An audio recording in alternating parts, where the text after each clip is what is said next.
It's time to get up and get your day started. Morant. Oh!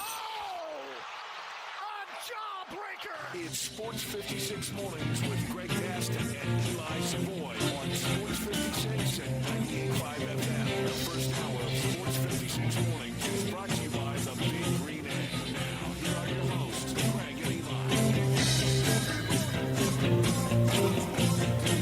Eli. Greetings and salutations as we begin the best month of the year, October. Welcome to October, Oktoberfest, and welcome to Sports 56 Mornings on this Tuesday, October 1st, 2024. Back in studio after a couple of days away from home. Greg Gaston, Eli Savoy, and Elijah Siggers. Again, we are in studio. That means the Family Leisure Studios. Family Leisure, it's where family and fun come together. 2120 Whitten Road, just north of I-40. The world's biggest spa sale continues at Family Leisure. And the first hour of the program is brought to you by the Big Green Egg. Currently 65 degrees on your Tuesday morning. It'll get up to 84 today. Partly cloudy skies. May see a little bit of sun. Then tonight, 54 degrees for a low, but it will be clear skies. For your Wednesday, a high of just 77, but sunshine should be a delightful few days. We got sunshine in the forecast for the next, looks like about a week or so, but you never know when that rain could pop up at any time. Coming up on the program today, David Johnson joins us at 8:25 to talk Ole Miss. What happened this past Saturday in that loss to Kentucky, and now the road ahead for Ole Miss gets a little tougher to make it into that 12-team playoff. At 9:25, speaking of college football, Blake Topmeyer, who is now the senior national college football columnist for USA Today Network, as he's gotten a new job, a bigger job, a more important job. He's always been really good at what he does, and that's why he's moving on up to the east side. And we'll have him at 9:25 talking to all things college football. There's some interesting news out there being reported, which is not a surprise when it comes to the SEC and the Big Ten and what they may want for the future of the college football playoff. Also on the program today, it's Tuesday. That means Humdinger's Trivia. We'll take your calls and texts on these Sissy's Log Cabin listener lines at 901-360-8255. And boy, are there a lot of other things going on. Grizzlies open up training camp today in Nashville. Yesterday was media day. We'll hear from some of the Grizzlies. We had two games last night on Monday Night Football to wrap up week number 4 in the National Football League. Also, the Major League Baseball Wild Card Series begin today. 4 different series going on. We'll talk about that. Yesterday, the Braves and the Mets in a doubleheader, both winning a game, meaning both advanced to the playoffs. That leaves Arizona out. In fact, it leaves the 2 participants from last year's World Series, the winners, the Rangers, the runners-up, the Diamondbacks, both out of the postseason. And unfortunately, some sad news that we'll get to in just a few moments from the world of sports as 2 giants have passed away. Good morning. Good morning. What is going on? Yeah, it's was not a good day yesterday for in the world of sports as far as the deaths go. Yeah, we were at the Mike Miller event at Colonial, and then we were playing in the golf tournament, and I had not caught the news about Dikembe Mutombo, which I think came out earlier in the day, and we'll get to that in a second. But last night, reading, seeing all the social media posts about Charlie Hustle, about Pete Rose, and you know how I feel about Pete Rose. I still believe he belongs in the Hall of Fame. You're talking about the all-time hits leader, Pete Rose. 4,256 hits over 24 years, 3 World Series titles, an MVP, numerous All-Star appearances, 17. Nobody played the game harder than Pete Rose. And I know he's a polarizing figure. There's a lot of people that don't care to have him in the Hall of Fame. I certainly believe that Barry Bonds belongs, that Roger Clemens belongs, that Pete Rose belongs. Yeah, I mean, I think he's a different case than the steroids guys, but certainly you would like to have the all-time hits leader in there. Obviously, broke the number one rule of Major League Baseball. And yeah, it's he was just in Nashville over the weekend at an autograph show there. So I not like he was sick or anything. So who knows what exactly happened? I guess we'll find out eventually. But certainly, he is it's an interesting life of Pete Rose, and an interesting case of the whole situation with him and the Hall of Fame, and the fact that your all-time hits leader is not a member of your Hall of Fame. I remember when I was in Vegas one time, and then I'm walking around at the shops at Caesar's Palace, walk by a sports memorabilia store and look in, and there's Pete Rose, which just blew my mind. I hadn't known about the fact that he was always out there hawking autographs and doing those type of things. But, of course, Pete Rose, personally to me, one of the greats growing up, not that the Big Red Machine was my team, but those Reds teams that won 2 World Series titles were incredible. And then he went to the Phillies, the Wheeze Kids, back in 1980 with Joe Morgan and Tony Perez, and the Big Red Machine basically came to Philadelphia and combined with those other old Phillies. And they were a fun team, a great team to watch. But again, if for the coaches out there, for the mothers and the fathers who teach their young athletes to play the game the right way, again, take everything out of the equation with after the game, even during the game, obviously, with the allegations of the gambling. I'm talking about in between the lines, playing the game as a player, not as a manager.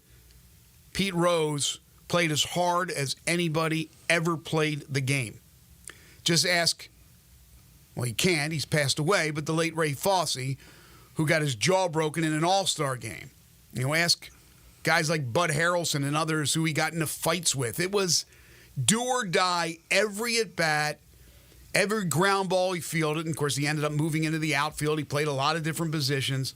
Every single contest for the Reds, for the Phillies. Didn't he play also with the Expos at the end? Mm-hmm. But, I know I don't want to go down that avenue again. I'm sure there's a lot of people that want to talk about Pete Rose, and he gambled, yes, the one cardinal sin of baseball. And was it Bart Giamatti? Or was it, who's the one who banned him? Or was the guy before Giamatti? I believe it's Giamatti that did the ban. And, yeah, I understand. And they did what they what they wanted to do. They banned the guy for life. He never recovered.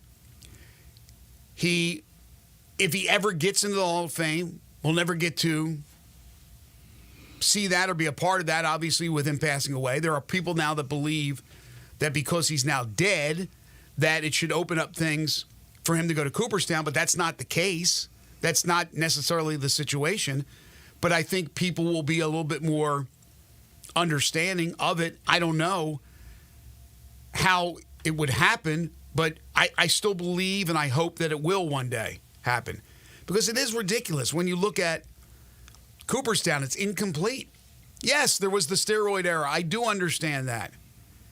But Bonds, Clemens, Rose for a different reason, and others that aren't in the Hall of Fame, I don't care. When you walk by their plaques and their accomplishments in the Hall of Fame, you can deal with it the way you want to deal with it. Maybe you just want to walk right by those guys, but they belong in there. That's my personal opinion. Others will go to their graves saying that Pete Rose does not belong in the Hall of Fame. But there's no denying the type of player he was. The hits record, it's really insane. Bobby Witt Jr. led the major leagues in hits this year with 211. So if he does that for 20 straight years, he doesn't catch Pete Rose. And he led Major League Baseball in hits this year. If he repeats the number he had for 20 straight years, he doesn't catch Pete Rose. I mean, that number is amazing, quite frankly. Yeah, let me ask the question. Was Pete Rose cheating when he went up to the plate? When he swung and got a base hit? When he took the extra base? Was he cheating? No, he wasn't. He was a great, great, great player and one of the greatest hitters of all time. He and Ted Williams and Tony Gwynn and George Brett and Ty Cobb, these are the great hitters of all time.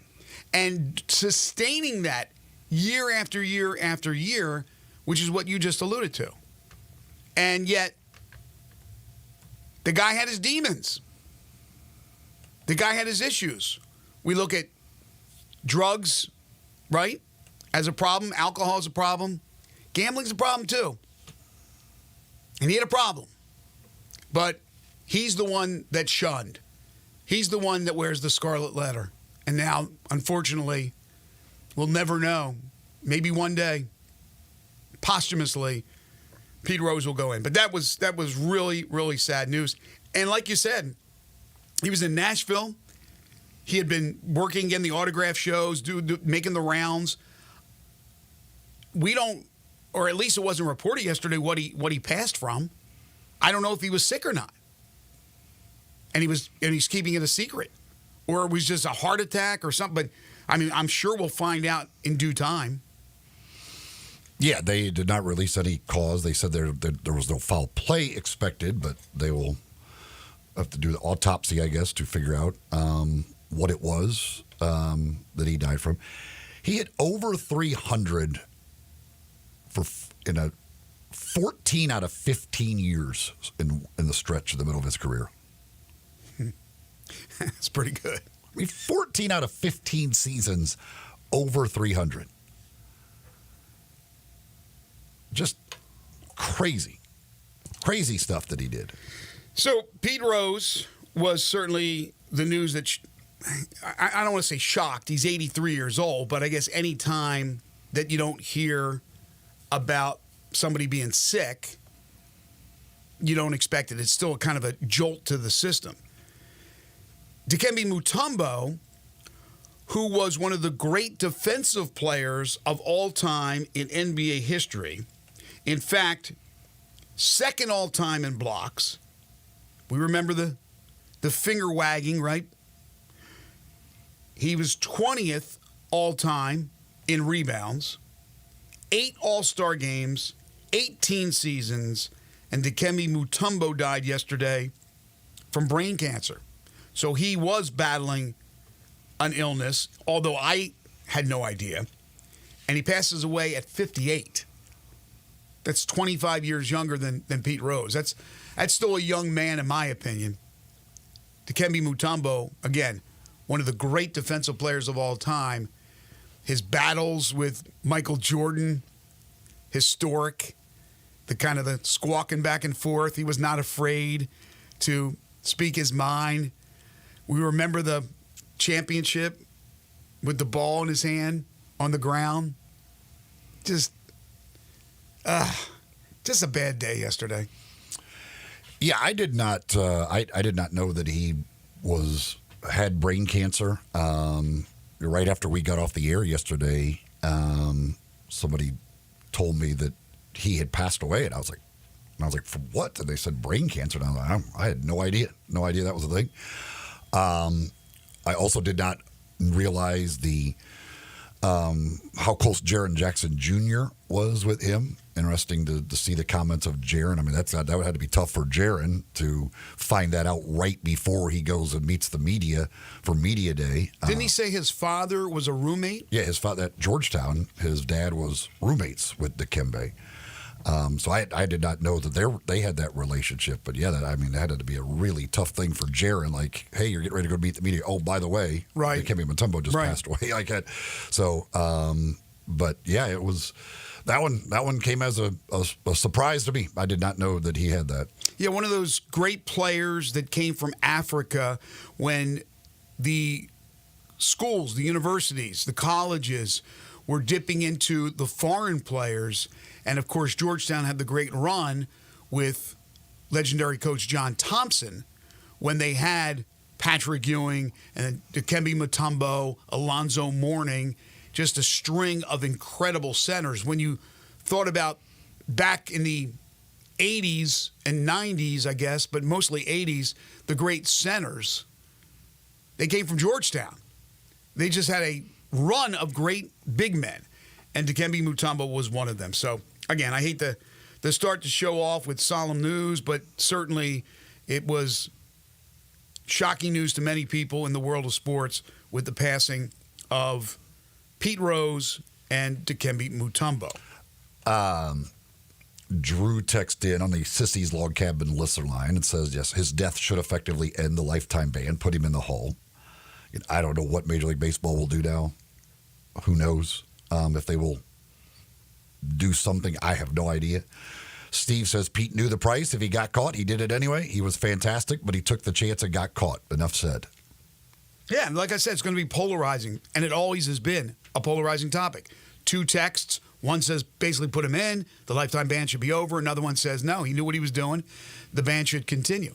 But again, with the veterans, the only way he gets in would be the Veterans Committee. He's not on the regular ballot. And I don't know if they have rules and restrictions against being able to vote for him. I don't know. I mean, I would assume that there are, but maybe I shouldn't assume that because there are some people that think now that he should get in. I don't know if there is there a way to Cooperstown through the regular measures with the Veterans Committee, and I just don't know. But we'll read more about that, I'm sure, today. A lot of people will probably write about that as the Major League Baseball wild card series begin today. I mean, I guess the question is, when you say lifetime ban, is it his lifetime? So is the ban now lifted that his life is over?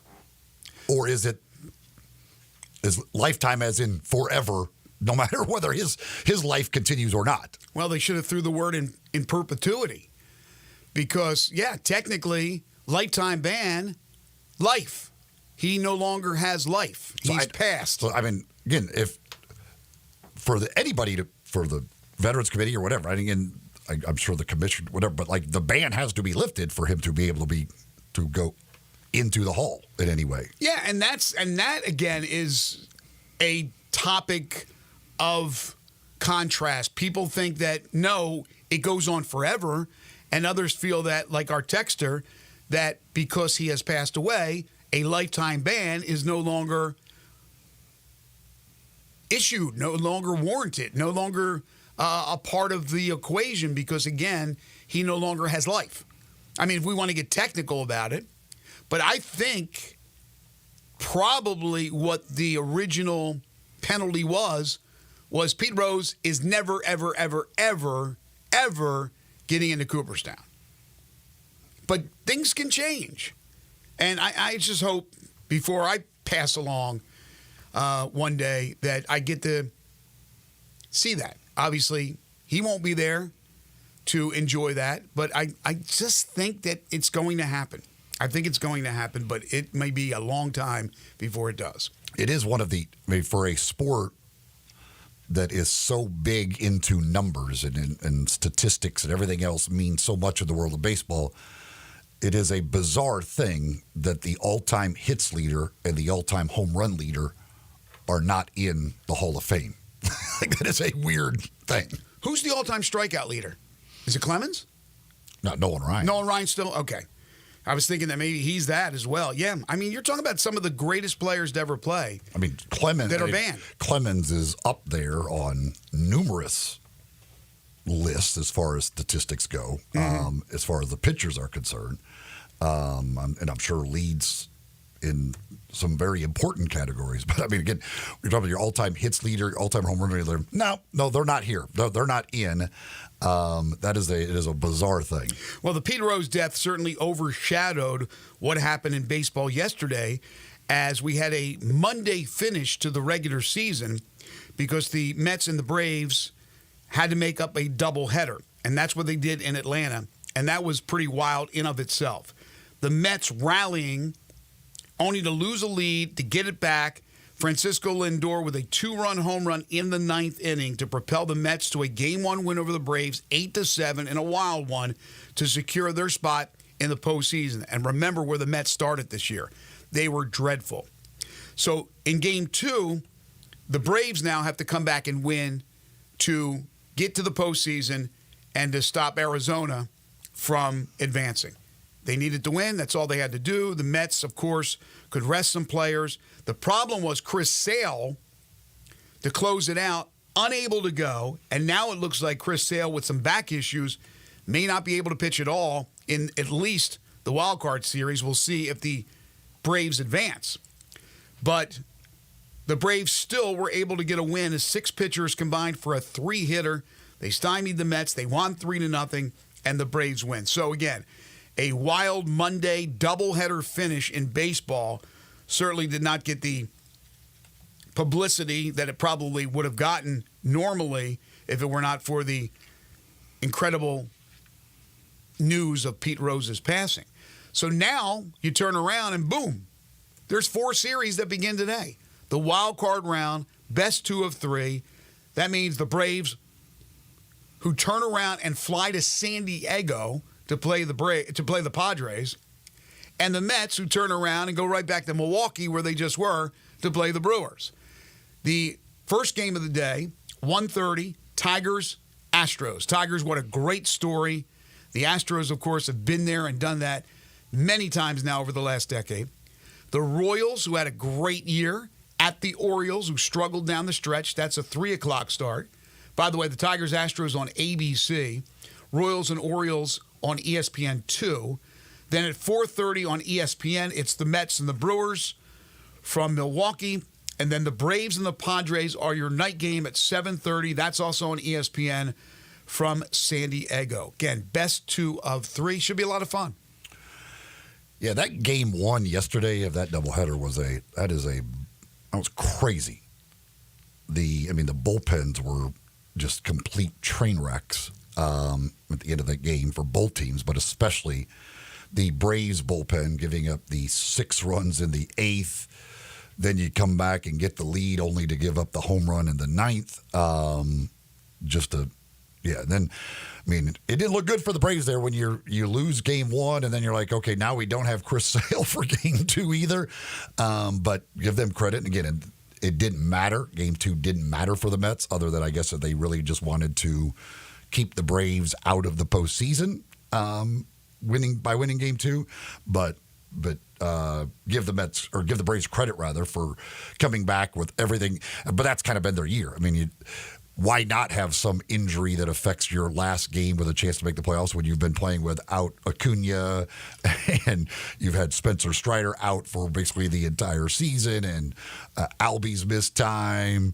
It's up and down. Injuries have been really the story of the Braves season, so you might as well have one more on your final day as you try and clinch a playoff spot. Exactly, and these are the kind of stories that we have in sports. It wouldn't be shocking if the Braves go a long way with a depleted roster. That's just the way sports is. Doesn't always happen. Not always a Cinderella story, but maybe it'll turn out pretty good for the Braves in what has been certainly a devastating year as far as injuries are concerned, but they were able to overcome it to get to the postseason. One other baseball note, then we'll come back. We'll talk Grizzlies. We'll talk Media Day and the start of camp today. But we did have the press conference yesterday from CEO of the St. Louis Cardinals, Bill DeWitt Jr. We were wondering what was going to happen. As we said on the show yesterday, we did not expect Oli Marmol to be fired or any move to be made. But there was a move that will be made after next season. Is it Chaim Bloom? Is that how you pronounce his name? I think so. I don't know. Okay. So Bloom is going to take over for John Mozeliak. Now, that's not going to happen until after next season, technically. But he is going to be basically...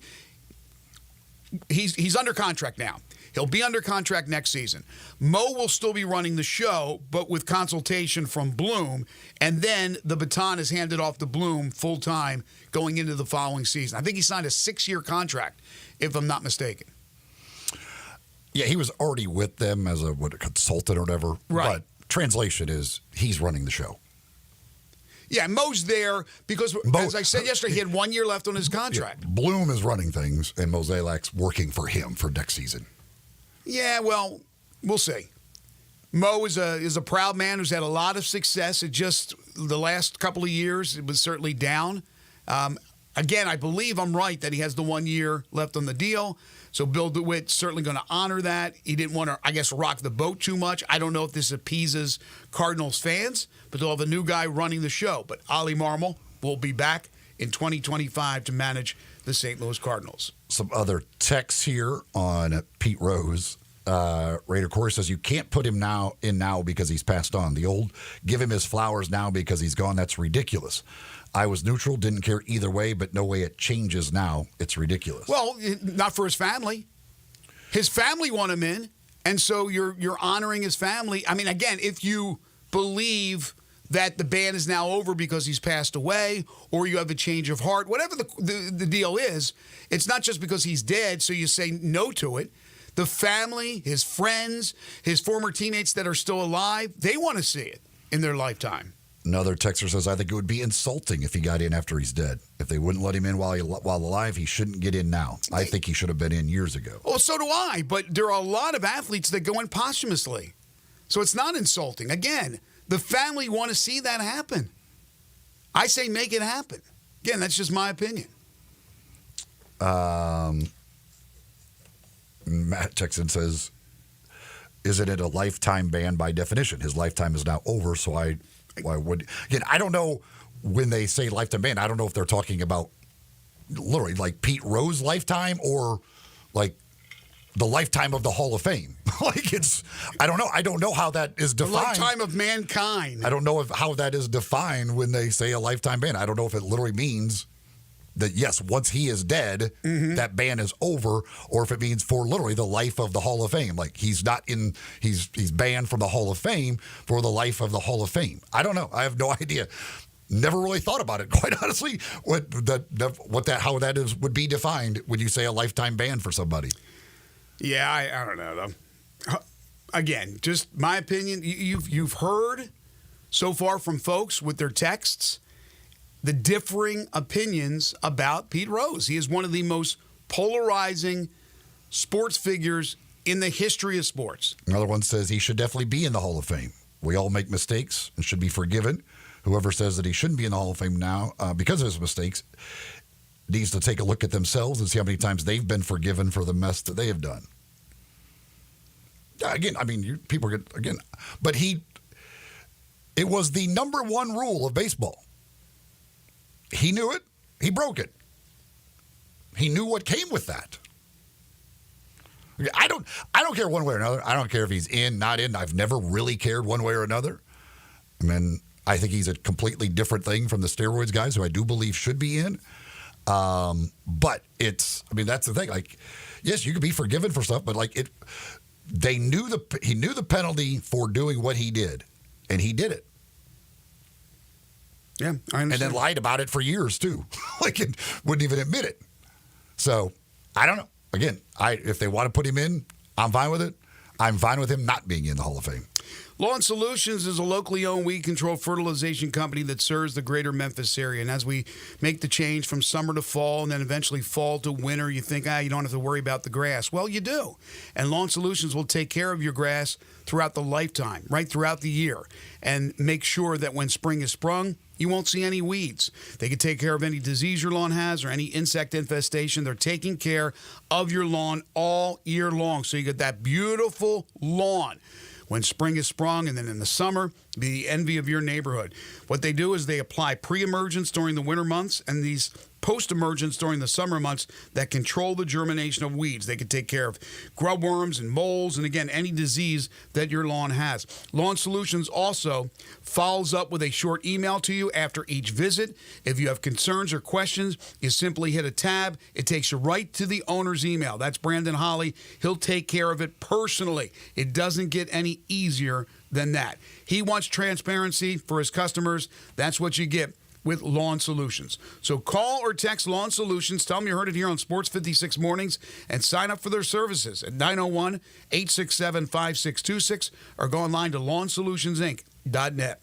You're tuned in to Sports 56 Mornings with Greg and Eli on Real Sports Talk, Sports 56 and 98.5 FM. We are Real Sports Talk.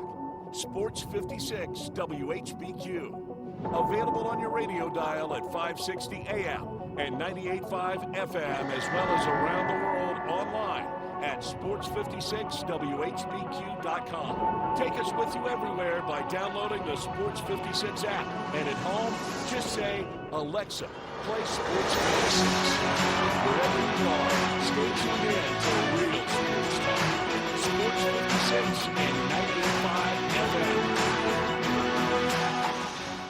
Do you know one of the best things you can do for your employees or family's health? Provide Arctic Clear bottled water. Arctic Clear bottled water is your locally owned and operated bottled water provider. Arctic Clear is 100% natural spring water with free delivery and setup, dependable service, and no long-term contracts. An easy choice. Call Jeff Manus today, 901-382-2363, or visit arctic-clear.com. Arctic Clear bottled water. Call now, 382-2363. That's 382-2363. Attention! If you owe money to the IRS, this is an urgent message. The IRS is cracking down by sending out heart-stopping letters, aggressively garnishing paychecks, seizing bank accounts, and putting liens on homes and businesses. They call it enforced compliance, and you better watch out because penalties and interest on unpaid taxes compound daily, making it seem impossible to ever get out of debt. Don't let the tax debt destroy your life. You need to call Optima Tax Relief, the #1 tax resolution firm. They're experts in the Fresh Start Initiative, one of the biggest breaks that the IRS has ever offered. If you qualify, you could save thousands. Optima's resolved over $1 billion of tax debt for their clients. A+ rated with the Better Business Bureau, they'll fight to get you the best deal possible. Call Optima now for a free consultation. Call 800-627-7754. 800-627-7754. 800-627-7754. Optima Tax Relief. Some restrictions apply. For complete details, please visit OptimaTaxRelief.com. Locally owned and operated for over 40 years, Automatic Gates Construction tailors custom gate solutions for all your residential, commercial, and industrial needs, including repairs, maintenance, and installation.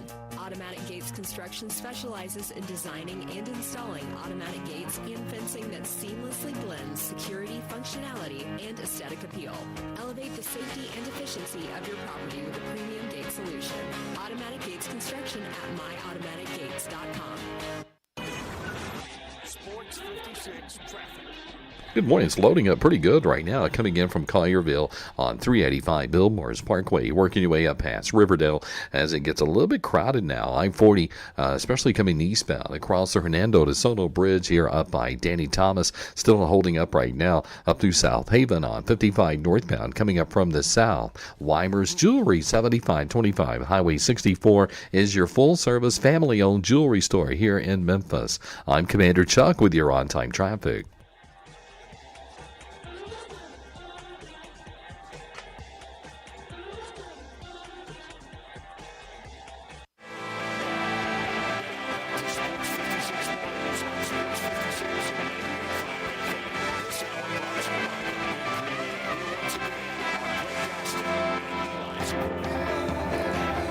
Welcome back, everyone. 7:33 the time. All right, for the record, Chaim Bloom is the name of the guy that will take over for for John Mozeliak with the Cardinals. Again, technically after the 25 season, but he'll be there with Mo hand in hand during the 2025 season and then take over on his own in 2026. But again, calling the shots now is Chaim Bloom. There you go. That's the official pronunciation. Yesterday, the Grizzlies had media day, and today they open up camp in Nashville. Some of the highlights from yesterday, not real exciting as far as news is concerned. Zach Kleiman, the general manager, spoke to the media and basically said things that were, things that we all thought, that he believes that they're in great shape because the championship core is healthy. The championship core is in place to make a run.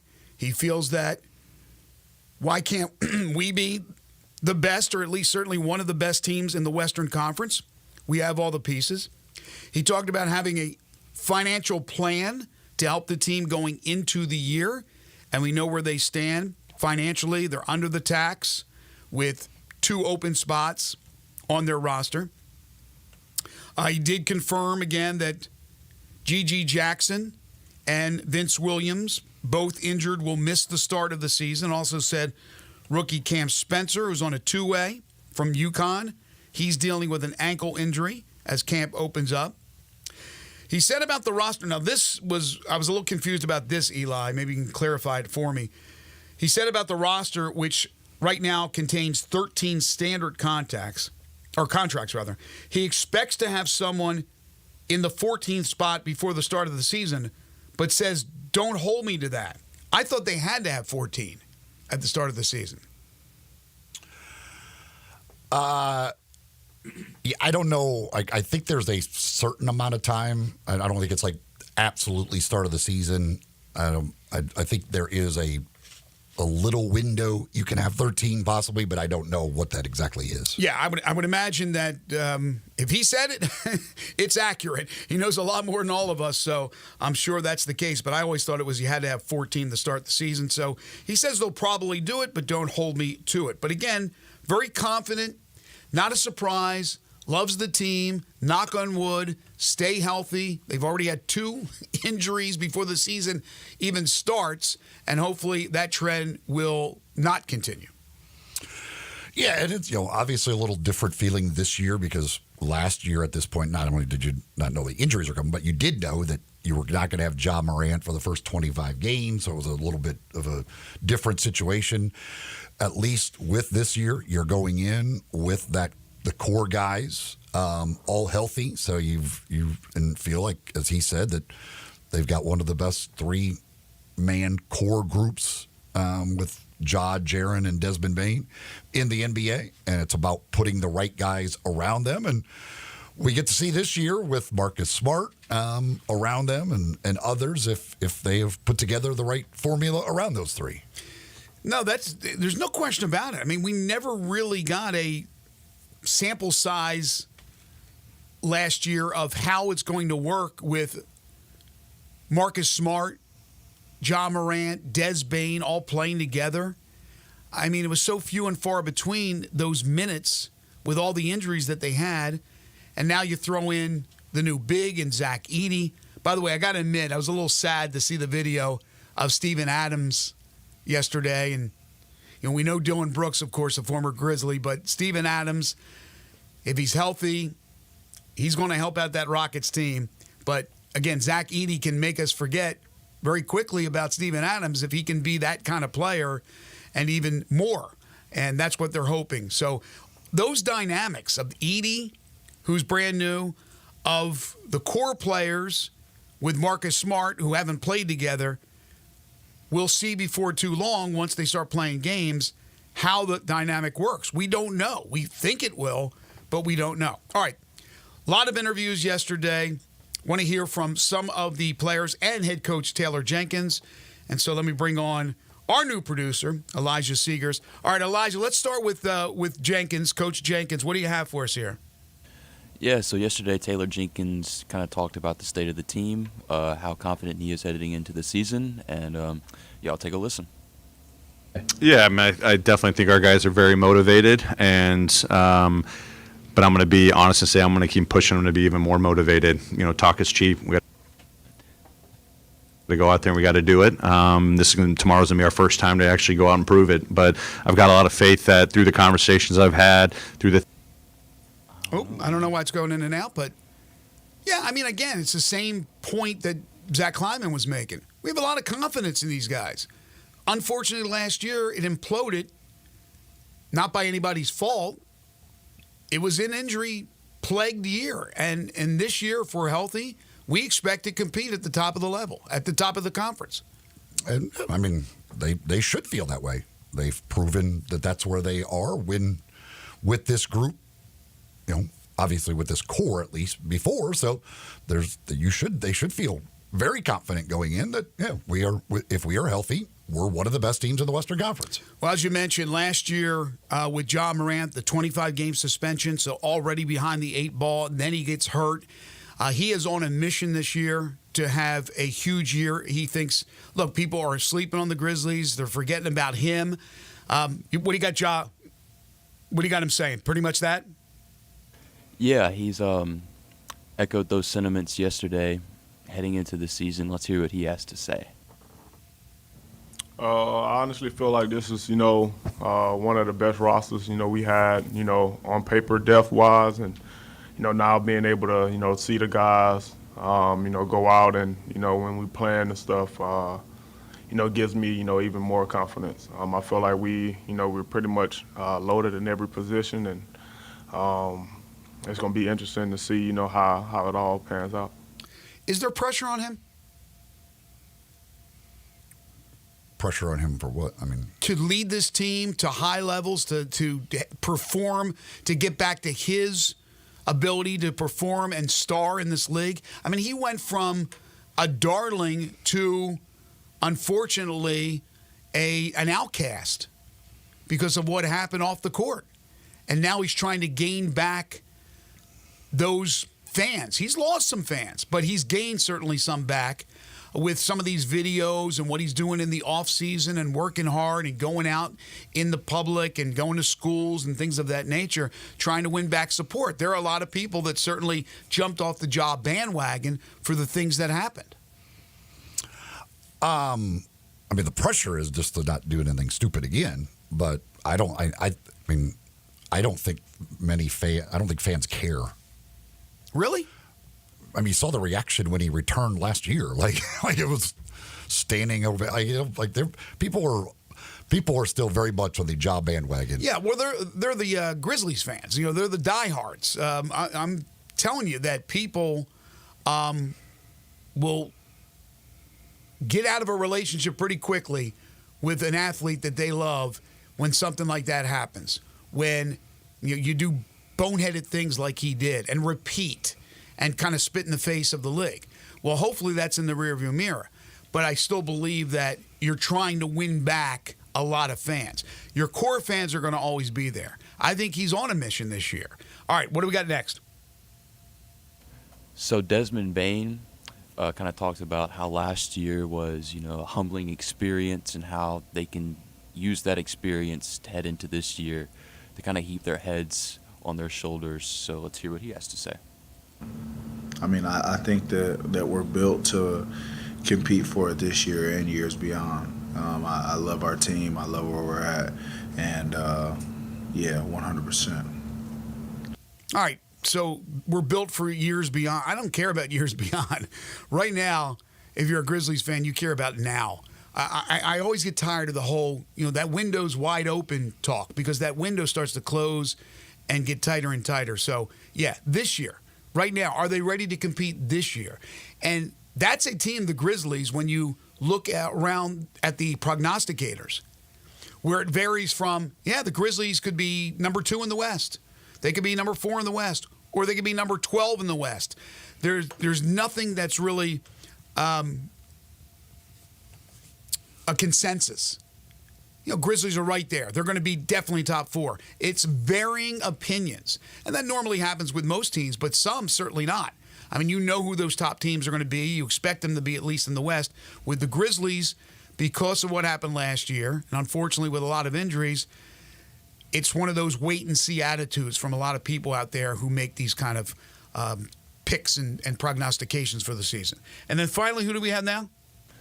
So last we have Marcus Smart, who we didn't get to see or hear from a whole lot last season. He had a very energetic media day, by his standards especially, so let's hear what he has to say. But I'm here to do whatever I have to do to help this team win. If that, that being the primary ball handler, then do that. If it's not, then it's not. I like to call myself a Swiss Army knife. I'm very versatile and I can do a lot of things, so I think that's going to help to contribute to us winning a lot. How important is Marcus Smart going to be? Oh, he's certainly important. I mean, he's going to be, in all likelihood, in the starting lineup. And like what he just said, that's the key with him is that he can do a lot of different things. So he's probably going to play some of those backup point guard minutes. He's going to obviously is a great defender, former defensive player of the year, who will be asked to guard oftentimes the best player on the other team. So he's going to be an extremely important player. And again, we still we get to see what it's like having him out there with the full team and exactly how he does fit in with that. Yeah, I'm looking forward to it. Again, camp opens up today. There's just a few sound bites from yesterday's media day for the Grizzlies. The highlight of the day was the John Conchar, that was Jalen Wells story. Like I mean, I don't know. I obviously I've never been an NBA player. I would like to think that even if I'm a rookie, like even if I haven't met all my teammates, I would know what they look like. Like I just think that if like one of them walks up to me, maybe it'd be even different if it was a football team, but on a basketball team where there's only 14 other guys, like I would like to think if one of them walks up to me, I would recognize him. Yeah, but I don't know. Again, I've never been in that situation. No, I was shocked. If that was, let's just say that was a player from around the league, and he didn't know. Oh, I didn't recognize you. He's some guy on the Atlanta Hawks, right? Okay, I can give him that. He's going to the Grizzlies. He's got to know. There's not that many players you have to be familiar with, what they look like, who they are. I was shocked that he had no idea who John Conchar was. And John Conchar can blend in and he could be an average guy. Like he doesn't stand out like an NBA. Like yes, but not if Jaren Jackson player. Jr. is walking around, you kind of go, that really tall guy like that. He's probably an NBA player. Right. Like right. John I understand that. John Conchar could look like a fan, and you wouldn't necessarily think it. But again, I would just think that you would be able to recognize the guys on the team. I don't know. It's just funny as heck, though, that Conchar, it also says a lot about John Conchar that he literally can do that and not be recognized by a teammate because he can just blend in and look like a fan. Yeah, he knew that it was going to work. He had a good feeling that was going to work. That's why he did that. But yes, to your point, John Conchar to Joe Q Public out there in a situation where he's at a grocery store, unless you're a really big fan of the Grizzlies and know all the guys, you may not recognize him and probably don't recognize him. But this is a guy who's joining the team and has been on the team since the draft. You would think that at least you look at the pictures on the website and you're familiar with the faces. I mean, he was probably shocked, like, wow, he's... Oh, when the clerk told him who that was, he had to be like, what? I can't imagine what you felt like at that point. Like, wait, that was one of my teammates? Like, what? Yeah, it's easy to tell who Zach Edey is. I can understand at 7'4", but again, there's not too many players you have to get familiar with on one NBA team. I was a little surprised that he didn't know who he was. This hour is brought to you by the Big Green Egg. Go to biggreenegg.com for all the details on the best grill there is. The Big Green Egg, 7 different sizes of the egg, all the egg accessories that you can get, including their own sauces and rubs and their charcoal, everything. They do it all. They've got it all for you with the Big Green Egg. You can also find it all in town, Ace Hardware stores, or at Hamilton Fireplace. That's where you can find the Big Green Egg. We got college football news to get to. We got NFL from last night still to come. 8:25, we'll talk Ole Miss Rebels football with David Johnson. At 9:25, Blake Topmeyer on college football. You're tuned in to Sports 56 Mornings with Greg and Eli on Real Sports Talk, Sports 56, 98.5 FM. Add a little fun to your lunch break. Join Johnny Radio for Sports 56 Happy Hour from 11 to 1 every weekday on Sports 56 and 98.5 FM. To understand what makes Genesis Diamonds so different than other jewelry stores, you have to go back over 40 years to the diamond cutting capital of Tel Aviv, Israel. That's where Genesis owner Boaz Ramon grew up, in the center of the diamond universe. His connections with the best diamond cutters allowed him special access, giving rise to a thriving wholesale business here in the United States. Then, after a few years, this wholesaler changed the game and started selling these precious diamonds direct to the public at the same prices he had sold to the jewelry stores. The no middleman concept became an instant success. Today, Genesis Diamonds provides that extraordinary value to people right here in Middle Tennessee, leading the industry with the highest quality diamonds that still come straight from the best cutters, offered at the guaranteed best price of any jewelry store in America. Genesis Diamonds, a truly revolutionary concept with a unique history rooted in quality, committed to excellence, and always focused on value. Genesis Diamonds and luxury premium Rolexes and Poplar and Perkins Extended. Wash your house, wash your office building? Impossible! Not if you call Wilson's Pro Wash. Your house, fence, driveway, warehouse, store, hotel, even cars and trucks can all be squeaky clean and beautiful after pressure washing by Wilson's Pro Wash. Wilson's specializes in cleaning all hard surfaces, concrete, stone, brick, and mortar, even wood and vinyl siding. Then Wilson's can seal their surfaces so they stay looking brand new. Call Wilson's Pro Wash, 1-524-6799, or online at wilsonsprowash.com. They're taking care of beerness in Memphis right on the river with Grind City Brewing and all of their great products. Look, this was a dream come true for a father and son duo. And if you have not been to that brewery right on the river, just to the north of downtown, you're really missing something special. And now you can't miss their products. Wherever you go, you see a brand new label. It's clean, it's beautiful, it's distinctive. You'll know Grind City Brewing, and of course you know their products like Poppy's Pills, that great Pilsner, or Tiger Tail, that very creative craft malt liquor. There's the new Thaddeus Amber Lager. That is absolutely a great light beer. There's the India Pale called God Hopper. It's outstanding. And then there's the Belga, the Belgian-style wheat ale. They keep bringing hits at Grind City Brewing. Family Leisure is having the world's biggest spa set. It's happening right now. You can save thousands on in-stock hot tubs that are ready to be delivered. Family Leisure has spas that start at just $28.99. You know those cold plunges? You can get one for yourself starting at $39.99. Or how about swim spas? They start at $17,499. Plus, Family Leisure has set up special financing just for this event. Have you been sitting on the fence about an above-ground pool? Get off that fence and get to Family Leisure to take advantage of huge discounts on all their in-stock above-ground pools. And if you need some patio furniture, it's all priced to move out now. It's not too late to have some summer fun, courtesy of Family Leisure. But you better hurry up. The world's biggest spa sale might go on forever. Family Leisure. Wouldn't run at I-40. Family and fun come together. Now back to Sports 56 Morning on Sports 56 and 98.5 FM. This hour brought to you by the Big Green Egg. Here once again are Greg Gaston and Eli Savoy. From the Big Green Egg to the Big Red Machine, you were born in 74. The Reds won back-to-back World Series titles in 75 and 76. So you remember those days well, right? At 1 and 2? Yes. Okay. So you were mentioning earlier when we were talking about the death of Pete Rose that he was in Nashville just yesterday, 2 days ago. He died in he didn't die in Nashville, right? No. So he was back in Nevada. But he was just recently, I guess over the weekend in Nashville. He was at the Music City Sports Collectibles and Autograph Show with several of his Big Red Machine teammates. Mm-hmm. Dave Concepcion, George Foster, Tony Perez, Ken Griffey Sr.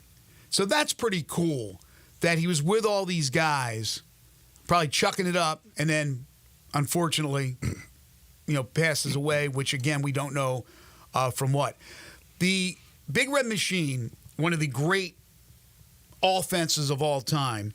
I'm trying to remember, Johnny Bench is still alive. Obviously, the four I just mentioned. So who's passed from that? Joe Morgan passed away. Is that it? Trying to think out loud here. Concepcion was the shortstop. Foster, I think, was in left field. Perez at first. Griffey was in center. Was Bobby Tolan on that team in right field? I forget who the right fielder was. Bench was the catcher. Joe Morgan, I think, so Joe Morgan's the only one that had passed away until Pete Rose's passing. Eduardo Perez, Tony's son, is the one yesterday. Did you see the video where he broke the news to Jay, whatever, the ESPN host, and he shocked him. What's Jay's last name? Harris? Jay Harris? And he didn't know what to say. He goes, I got some breaking news. I was just informed by Pete Rose Jr. and confirmed with who I forget who he said that Pete had died.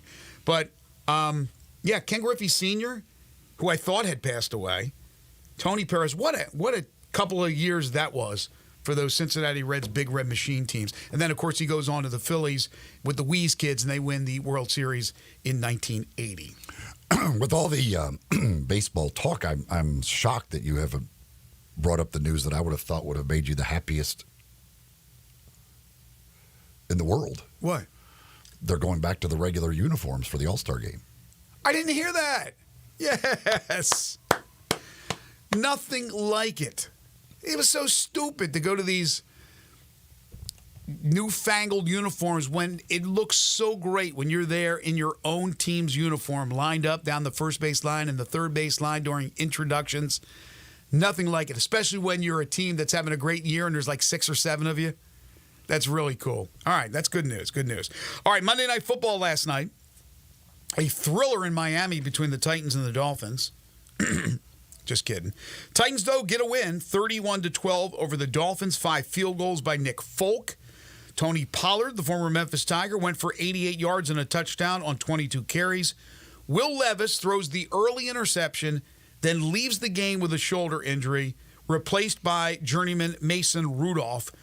Coach Brian Callahan's already come out and said when Will Levis is healthy, which I'm not sure how quickly it will be, he will be the quarterback. But the Titans get the win over a hapless Dolphins team. I thought the Dolphins had a little more than Tua Tagovailoa, but apparently they don't. Well, they don't at quarterback, and that's the important thing. How about if they had kept Mike White? Not that Mike White is a future Hall of Famer, but Mike White was a competent backup quarterback. But they got rid of him and then tried to put their stock in Skylar Thompson and Tim Boyle. Now they bring in Tyler Huntley. My gosh, what a mess. What a mess in Miami. And then the other game was a shootout, an absolute shootout.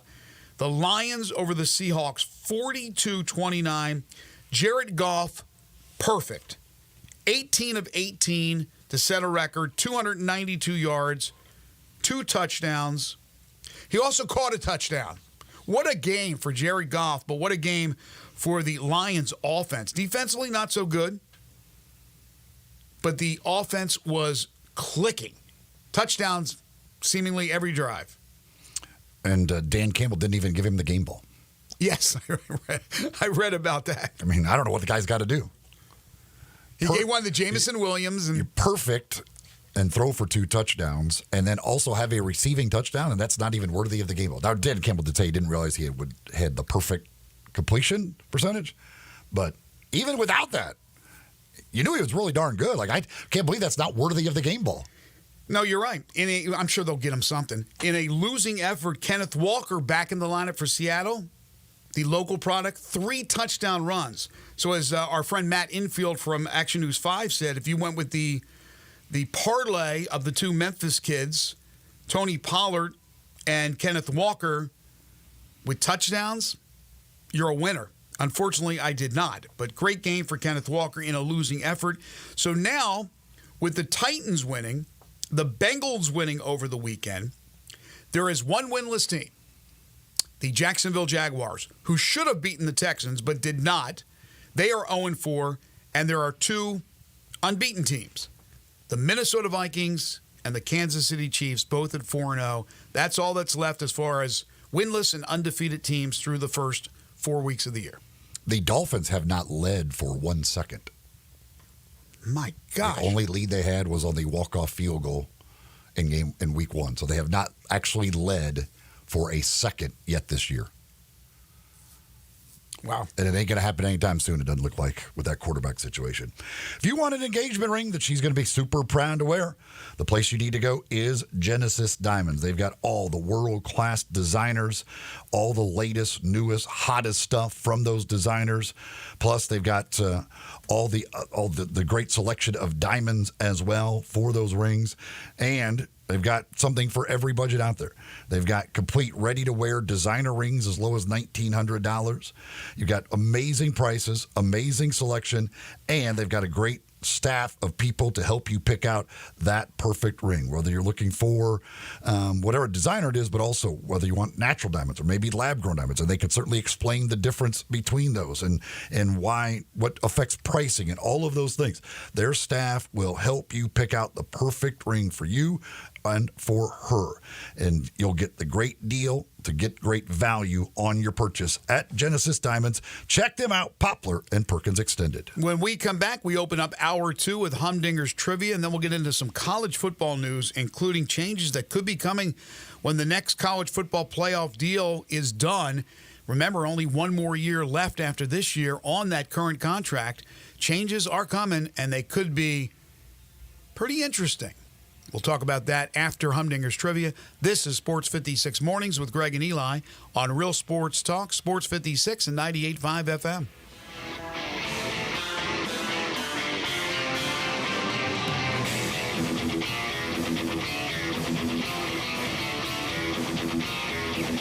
Rick's Powder Coating for a beautiful finish every time. Rick's Powder Coating specializes in automotive, ornamental, residential, and industrial coating.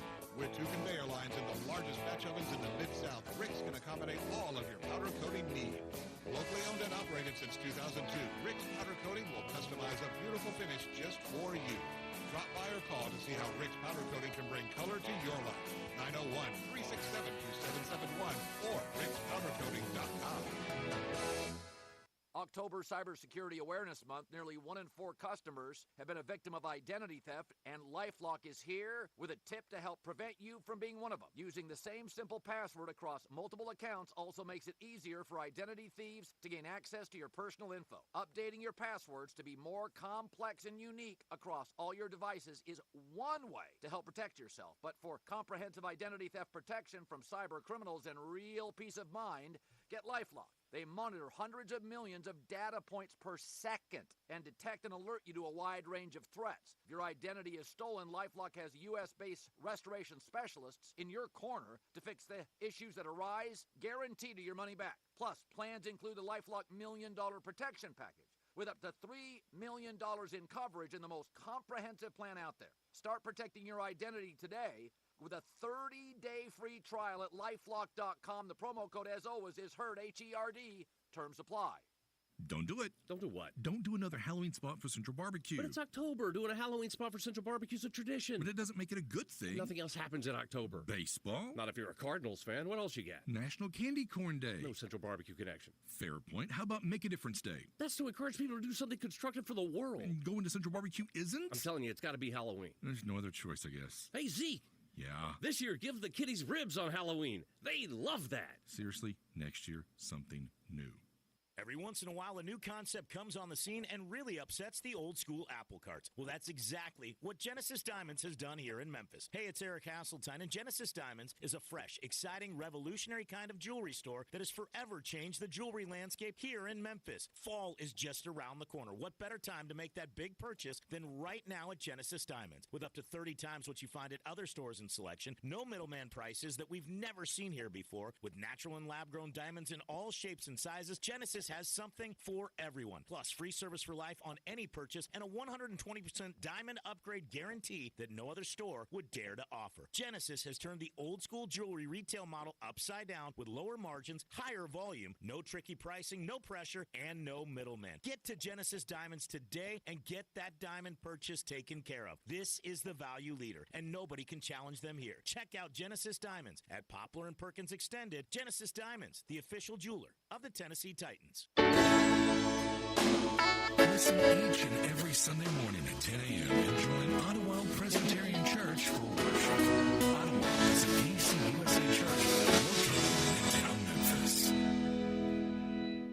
Traffic brought to you by 901 Eats to Go, 3135 Kirby Whitten Road in Bartlett. Pick up, DoorDash, Uber Eats, or online at 901eats.com. Eats with the Z. Good food fast. Sports 56 traffic. Good morning. A couple of accidents out here the last 15, 20 minutes right now. We're watching it build the normal spots coming down I-40 westbound here at Germantown Parkway as you work your way down the interstate here on I-40 west to Sycamore View Road. A little bit of traffic there inbound on Summer Avenue. Still moving right now to South Haven on the Interstate 55 northbound all the way up to passing State Line Road. Hey, Weimer's Jewelry serving the Memphis area for well over 40 years. No matter what the occasion is, it's coming up. Check with them first. You'll save a lot of money by shopping local here at Weimer's Jewelry on Highway 64. I'm Commander Chuck with your on-time traffic. Sports 56, WHBQ Memphis, and W253DF Memphis with Dave Woloshin, weekday mornings from 10 to 11.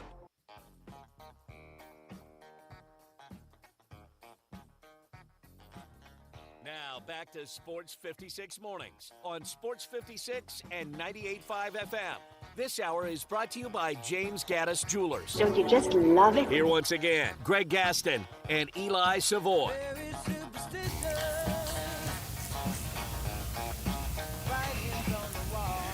Welcome back, everyone. 8:05 the time. Hour 2 here on Sports 56 Mornings, the first day of October. Yes, the October 1st, 2024 edition of the program. Greg Gaston, Eli Savoy, Elijah Seegers. We're broadcasting live and in color from the Family Leisure Studios. Family Leisure, 2120 Whitten Road, just north of I-40. Currently 66. We'll get up to 84 today. Sunshine and clouds mixed. Then tonight, 55 for a low. Clear skies. And then tomorrow, the sun will be bright. 77, though. Feels more like fall. Maybe not so much completely fall, but towards fall at 77 degrees. Kind of a Chamber of Commerce type day.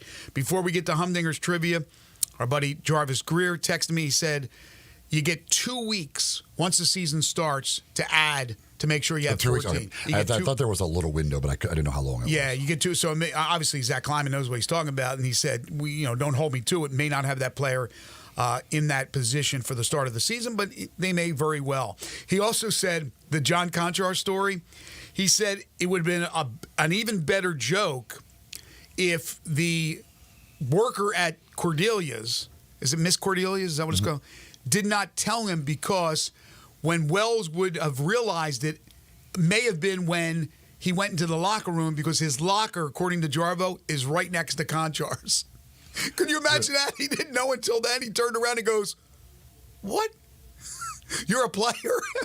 Are you a stalker? Are you stalking me? Why are you everywhere I am? Time now for Humdinger's Trivia.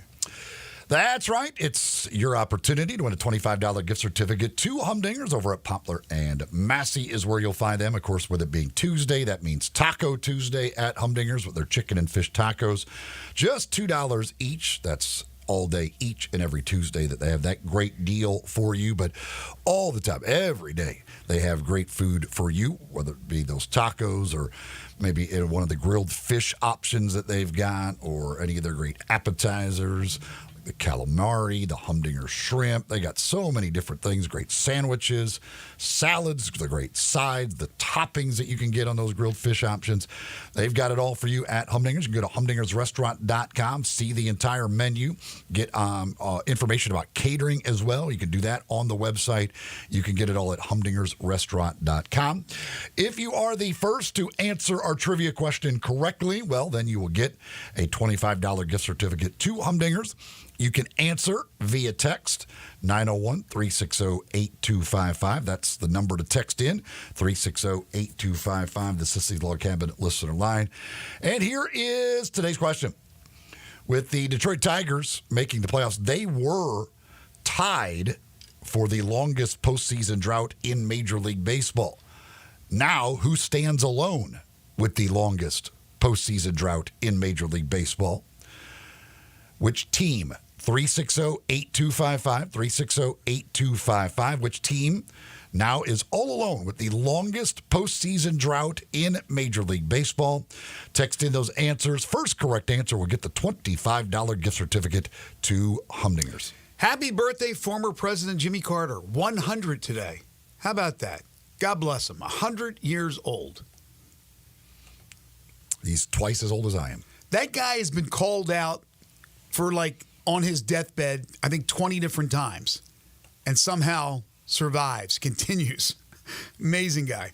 All right, let's talk some college football. There was news yesterday, Heather Dinich reporting that the SEC and the Big Ten are looking at the next contract for the playoff, which will have to be ironed out sooner than later because it will expire after the 25 season.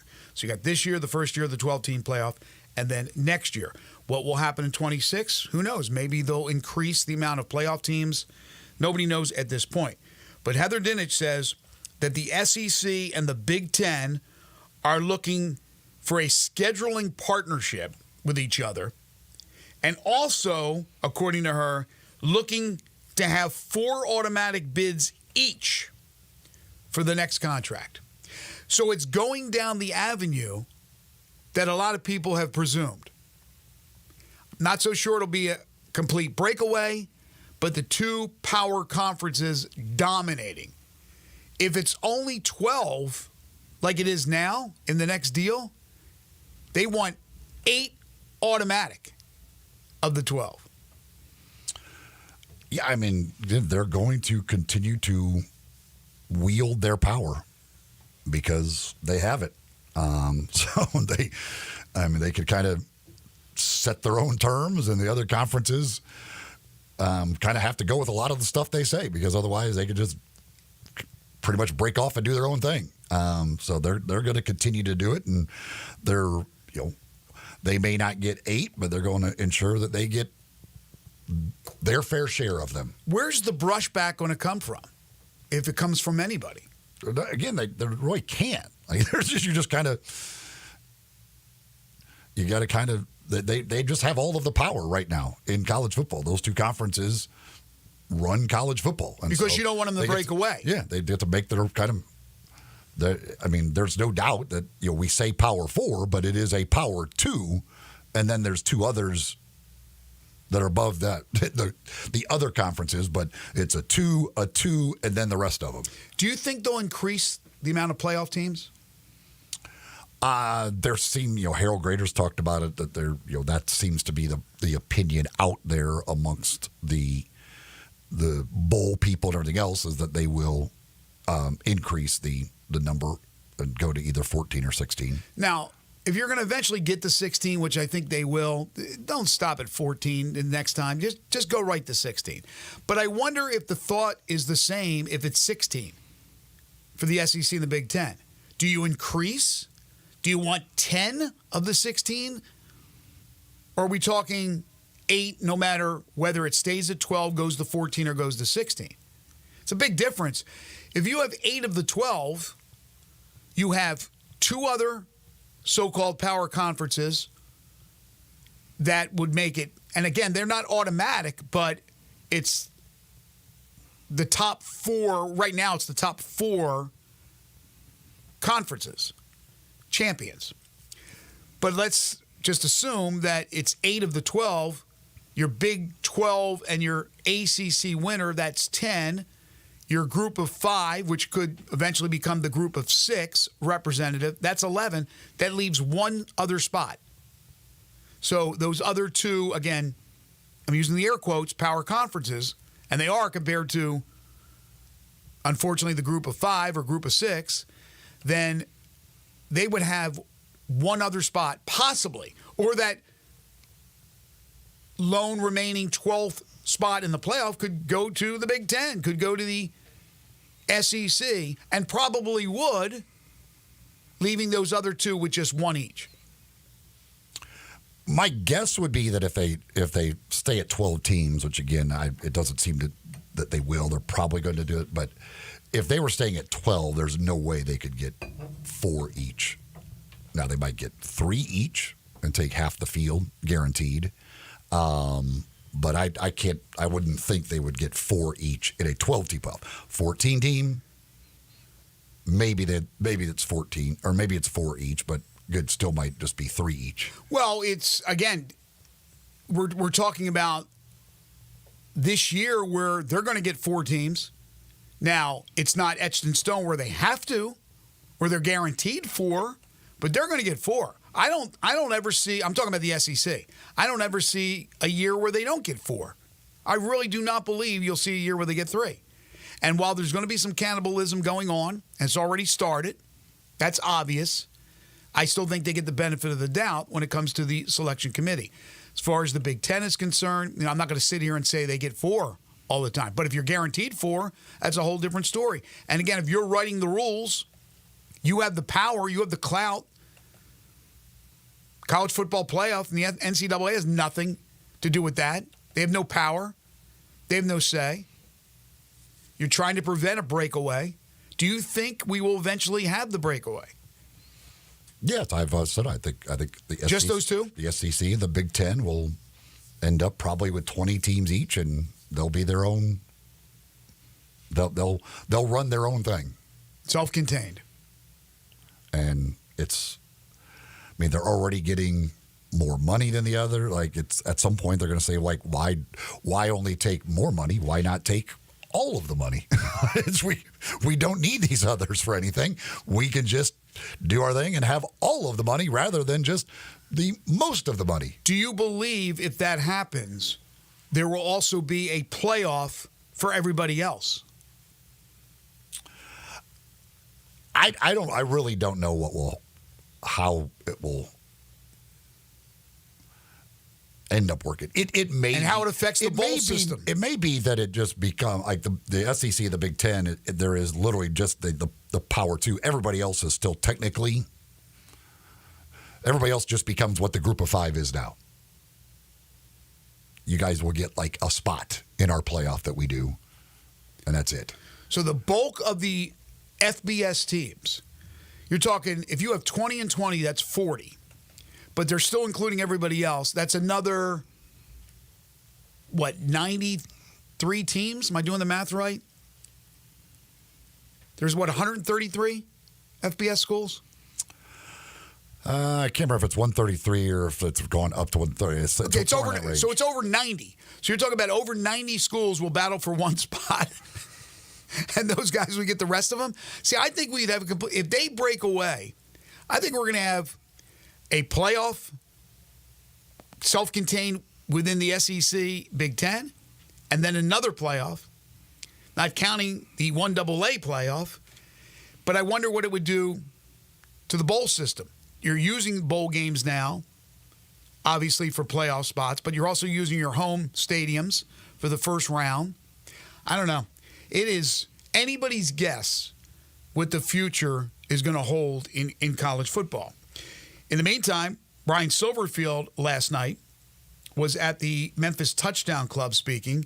Tigers off this week as they get set for a trip to Tampa and South Florida a week from Friday. He was asked about a number of things. He said he trusts the administration, Ed Scott, the powers that be, running the show now at the University of Memphis, to do what's best for us. He said that there certainly was, the financial restraints and the geographical issues that would come into play. Said didn't make a lot of sense. Just like Ed Scott said, it did not make a lot of sense right now for what was being offered, what was on the table to take it. Again, he's not part of that decision-making, but as you would imagine, he's going to back his bosses to the hilt. Especially with Ed Scott with Ed Scott there. Was he right next to him during the press conference? Well, I know Ed talked as well at the last night, so I assume he was there as. Well, this was an interview beforehand with the media, so he might have said it during it as well. But no, you're right. I mean, Ryan's not a rock the boat type guy, but I think this is what he truly believes.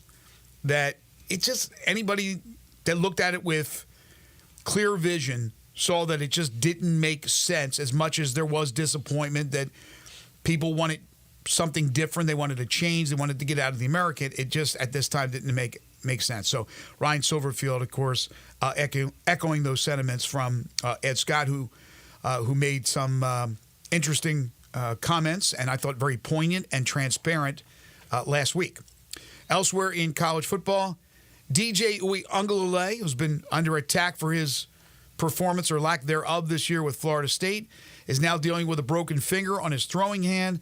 Expected to miss the next few weeks. Florida State's 1-4, and that means next man up, and that next man would be the Lausanne product, Brock Glenn. Yeah, the fans were wanting him. They will now get him. He gets Clemson. They need to figure out some way to start scoring some points because their offense has been absolutely brutal so far this year. So good luck to Brock Glenn. He was thrown into an extremely difficult situation last year. A little better situation this year for him as far as not being when he's taking over, but he's taking over an offense again that has struggled mightily. So there will be a lot asked of him, and when Clemson's the first opponent, that's not exactly easing his way in either. No. Speaking of offenses that have struggled mightily, Ole Miss has not struggled mightily up until last week when they did struggle to put up those video game numbers against Kentucky. Is there an issue moving forward, or was it just a blip on the radar? We'll talk with David Johnson about Ole Miss coming up after the break, and then later on in the show, we'll talk all things college football with Blake Topmeyer from USA Today and the USA Today Network. We do have a winner in our Humdingers trivia. We had a number of people that got the right answer. However, there was one that was faster than everybody else with the correct answer. So Elijah is spared. I thought we were going to get Elijah's his first tiebreaker, but we do not need a tiebreaker. We've got a winner who was first, again, amongst all of the correct answers. The question was with the Tigers making the playoffs this year, they had shared the longest playoff drought in Major League Baseball.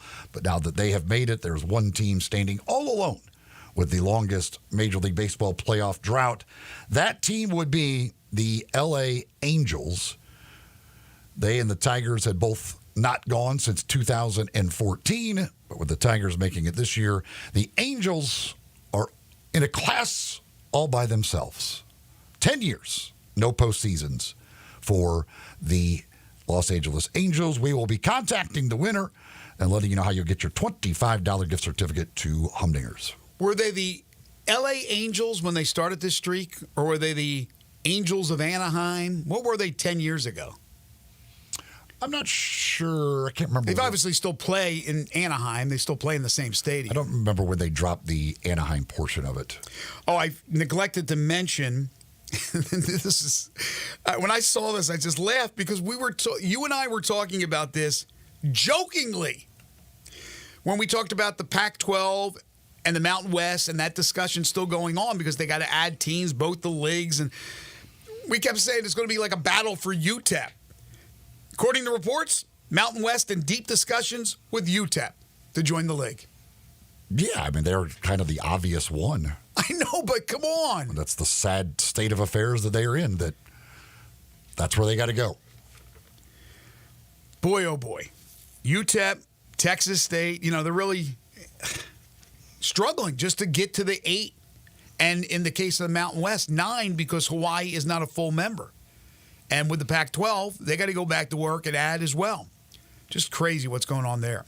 It's not crazy if you're a basketball player and you want to get better. You just take your basketball skills to the next level at Shoot 360 Memphis. Shoot 360 is a revolutionary basketball training facility that combines cutting-edge technology with gamification, provides instant objective feedback with hands-on, one-on-one expert coaching. And this is for all ages. I had the grandkids over there several weeks ago. We were over at the Cordova location of Shoot 360 Memphis, and that gamification, they had a great time. They were throwing basically chess passes at a screen, and they're scoring points by hitting targets. And they're 5 years old. So for youngsters, obviously for teenagers and even adults, it is just fantastic what they have done with the modern technology, analytics, and that one-on-one expert coaching. Shoot 360. The memberships are now available for you on a monthly basis. You can become a member at both locations, Collierville or Cordova, and Cordova, whatever you want to do. Give them a call. The Cordova office, 901-779-3176. You can set up a tour today, or in Collierville at 316-5500. You can go online. You can register today at Shoot 360 Memphis. It's Shoot 360 Memphis. The future of basketball training is here. Check them out today. Shoot 360 Memphis. Next, it's Ole Miss Conversation with David Johnson. This is Sports 56 Mornings with Greg and Eli on Real Sports Talk, Sports 56 and 98.5 FM.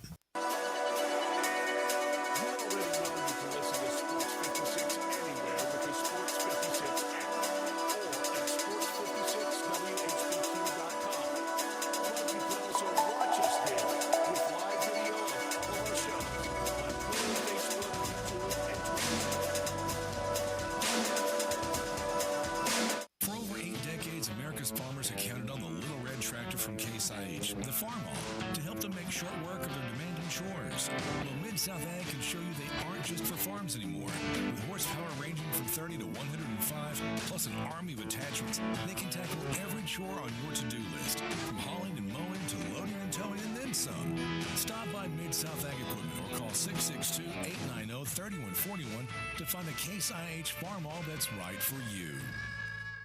$5,000. That's the average amount of money people in the U.S. are now spending on gas in a year. $5,000.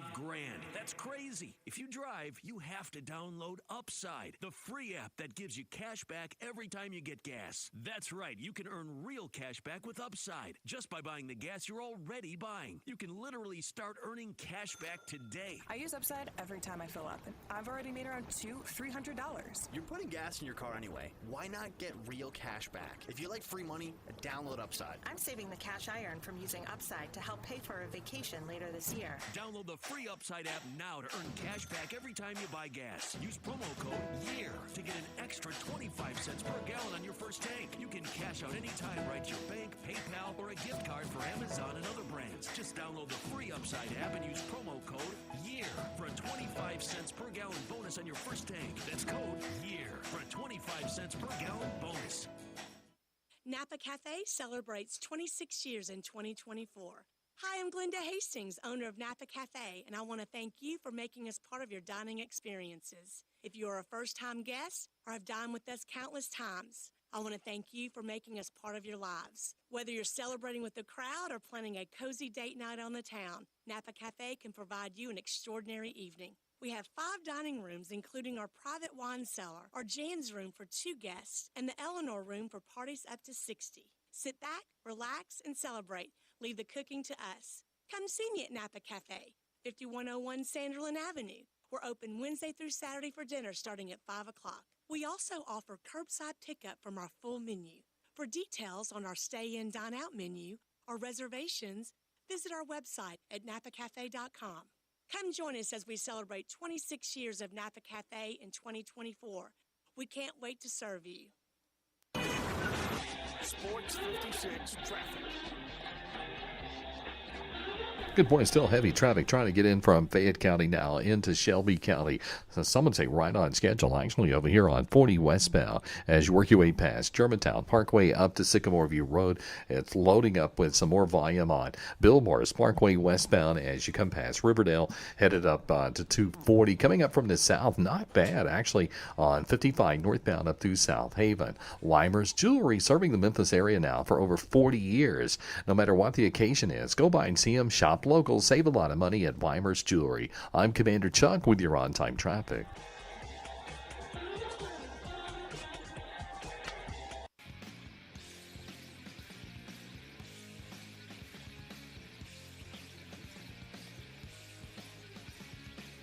Now back to Sports 56 Mornings on Sports 56 and 98.5 FM. This hour is brought to you by James Gaddis Jewelers. To reveal the full spectrum of its dazzling color. Here once again, Greg Gaston and Eli Savoy. Welcome back, everyone. 8:28 the time. Greg, Eli, and Elijah on this first day of October. David Johnson on Ole Miss joins us in just a second. One other note from college football. Of course, we'll talk college football with David, but the SAC-12. Have you ever heard of the SAC-12? It's the committee helping Sacramento State get to the FBS level. They have raised, according to reports, $35 million in NIL funds in the last 24 hours. Their ultimate goal is $50 million. $35 million in 24 hours. Not too shabby for Sacramento State. Without further ado, time to talk some Ole Miss football. And not only does he cover Ole Miss football, but all Ole Miss athletics for 247 Sports. You can follow him on Twitter at Rebels247. David Johnson joins us here on Sports 56 Mornings. Good morning, David. Hey, good morning, guys. So what's the feeling now after the tough loss to Kentucky on Saturday, kind of the feelings after the game and maybe the vibe right now in Oxford after that defeat? Yeah, I got to tell you, I mean, I think the vibe is shock. Ole Miss fans fully expected to win that game, and you didn't. And now, I think it turns every game into a playoff because I just don't think a two-loss Ole Miss team with one of those losses being to Kentucky is going to make the top 12. Now that's putting the cart before the horse, so to speak, because we don't know what's going to happen. But that, in the overall scheme of things, not a respectable loss. And no offense against the Kentucky Wildcats. They're a very good football team, but they're not going to be in the playoffs. And that loss was damaging. There's no other way of shaping it. And, there's nothing else to do but, quit reading the headlines and, quit tweeting about Alabama's game and buckle up and go 1-0 each and every week and see where you're at the end of things. The fact that Kentucky dominated them up front, was that Ole Miss getting exposed? Do you see that as a problem going forward? Partially, I do. They've had some injuries up front. Caleb Warren has been out. Jeremy James has been out. Both of those guys should be back this Saturday at South Carolina.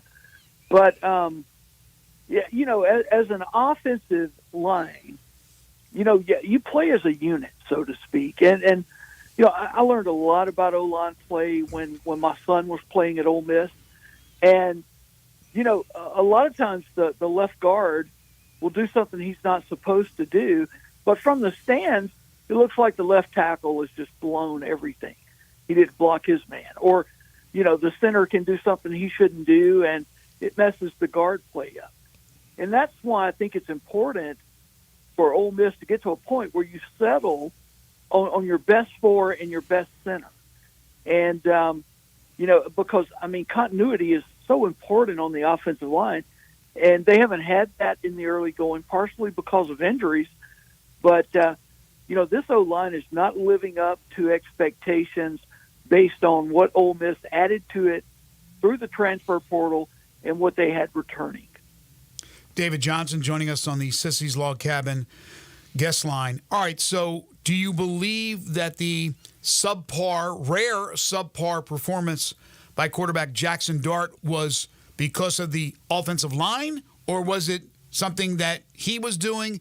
Where would the blame fall with his lack of production, let's just say? I think Jackson was sacked 4 times, and that's 4 times too many. But in all honesty, a lot of the deep balls he threw Saturday, they were off target.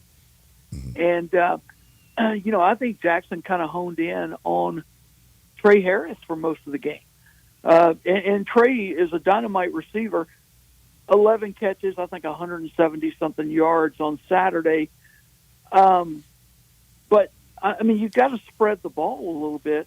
And I really think he's guilty of honing in on target number 1 and not really reading the field, so to speak, as to taking his progressions.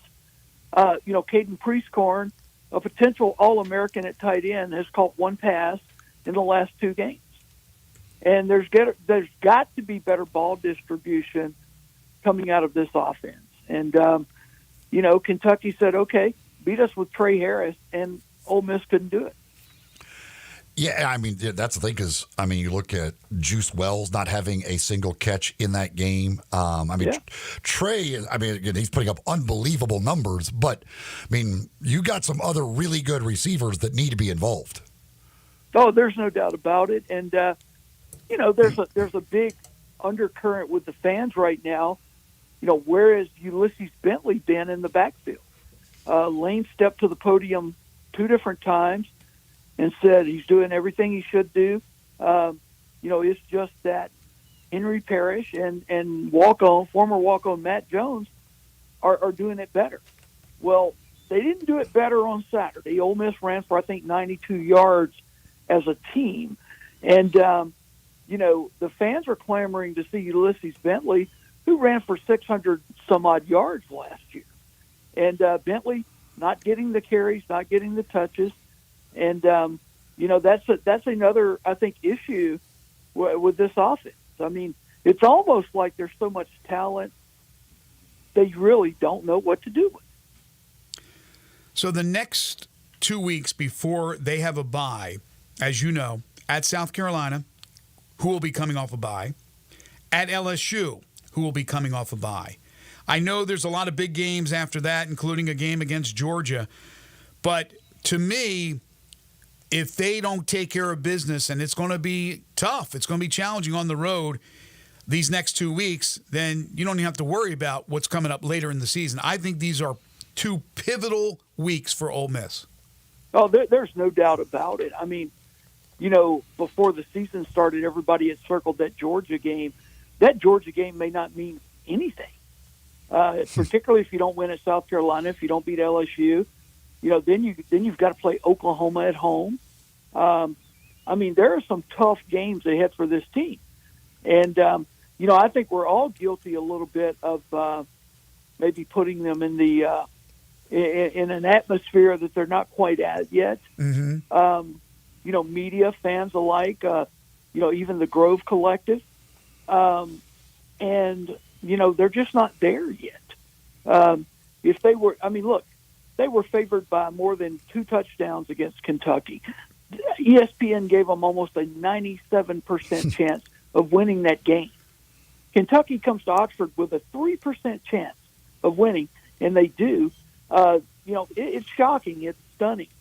And, it's a dose of reality. I think the Memphis Tigers got it the week before when they played Navy. Exactly. And now Ole Miss is experiencing it. And, will they recover from it? I don't know. Because Saturday's game at South Carolina on paper, it looks tough. It really looks tough. Carolina has one of the best defenses in the conference, probably one of the best edge rushers, one of the best linebackers, one of the best DBs. And as you mentioned, they've had 2 weeks to get ready for this. And they beat Kentucky 31-6 in Lexington. So, this game is this game's going to say a lot about this team. Are they fighters? Are they going to rebound? Or are they not? Because when you've got a collection of portal players, the one thing you have to worry about is keeping all of them on the same page. And what I mean by that is a good many of these guys have NFL careers ahead of them. If Ole Miss gets lost number 2, that's where their minds are going to be. They're going to be on their NFL careers, their NFL draft status, and things like that. And, this season could spiral out of control. If you don't want it to, you've got to win in Columbia on Saturday. If they do end up missing the playoffs, and obviously there's different ways that could happen, but if they end up missing the playoffs one way or another, what will the feeling be about Lane Kiffin from the fans? Yeah, it'll be different. There's no doubt. And let me say this. Lane has done everything he promised to do when he got here. Mm-hmm. It's taken 5 years to get to this point. But the question is, what point are we at? We don't know yet. The offseason, it looked great. Everybody singing Ole Miss's praises. Everybody talking about what the portal king did in the portal. On paper, they look deep. They're talented everywhere. But you still lost to Kentucky. And you've got to play the games. And so getting back to your question, at the end of the year, it's playoffs or bust for this team. based on where the expectations were, just a few days ago. And if this team fails to do that, it's going to be a disappointment. Now, on the ground here in Oxford, I see what Lane Kiffin has done. The impact of Lane Kiffin has been incredible. I've got an older daughter who, believe it or not, she Uber Eats late at night, and I mean she's making $1,500 a week doing that part time. What? Oh yeah, in Oxford. It's Absolutely. all coming from Lane, huh? But look, that's the impact because look, student enrollment has increased 20%. Ole Miss has a student population now over 25,000. So, when you do that, it's directly correlated to football. Yeah. You can historically look at enrollment numbers in football, and the success goes hand in hand. Yeah. And I mean, yeah, he's a big boom to the local economy. I meant Lane was ordering late at night. Oh no! I don't think he's done that. But I'll tell you what, with college kids, they go to the square, they get tight, they go back home, and they get hungry. And we all went through it, David. Enough. Yep, we've all been through that. Yeah, you know what I'm saying. And look, they're smart enough; they don't drink and drive, and so they pay the Uber driver. So that's a good deal right there. But I mean, Lane's overall net to the Oxford community very much a positive. No question. But he's paid in the neighborhood of $10 million a year to win football games and to be in the conversation for the college football playoffs. And I'm afraid one more loss along the way, and you're not going to be in that conversation anymore. Yeah, you're not paid $10 million to lose to Kentucky at home. That's for sure. That's right. That's right. Do you think there's? Everybody keeps asking about Florida. Like, do you think it's a threat of him going to Florida? Right. I was going to ask that. If they don't make the playoffs, does it affect? Because I would think that he loves Oxford, wants to stay. They go to the playoff. Why leave? But if they don't, would that have more of an impact on maybe that decision if Napier's let go and they go after Lane? Yeah, it could. It very well could. But why go to Florida? I mean, because you've got everything you've asked for here. Mm-hmm. And you will next year, too. And, I mean, if he stays, eventually they'll put a statue of him up right next to the one of Johnny Vault right outside the stadium. Mm-hmm. I mean, I think his family is really firmly planted here. He's got one daughter that goes to school at Ole Miss. His brother Chris is on the staff. Monty, God bless his soul, was living here. I think Oxford is their home.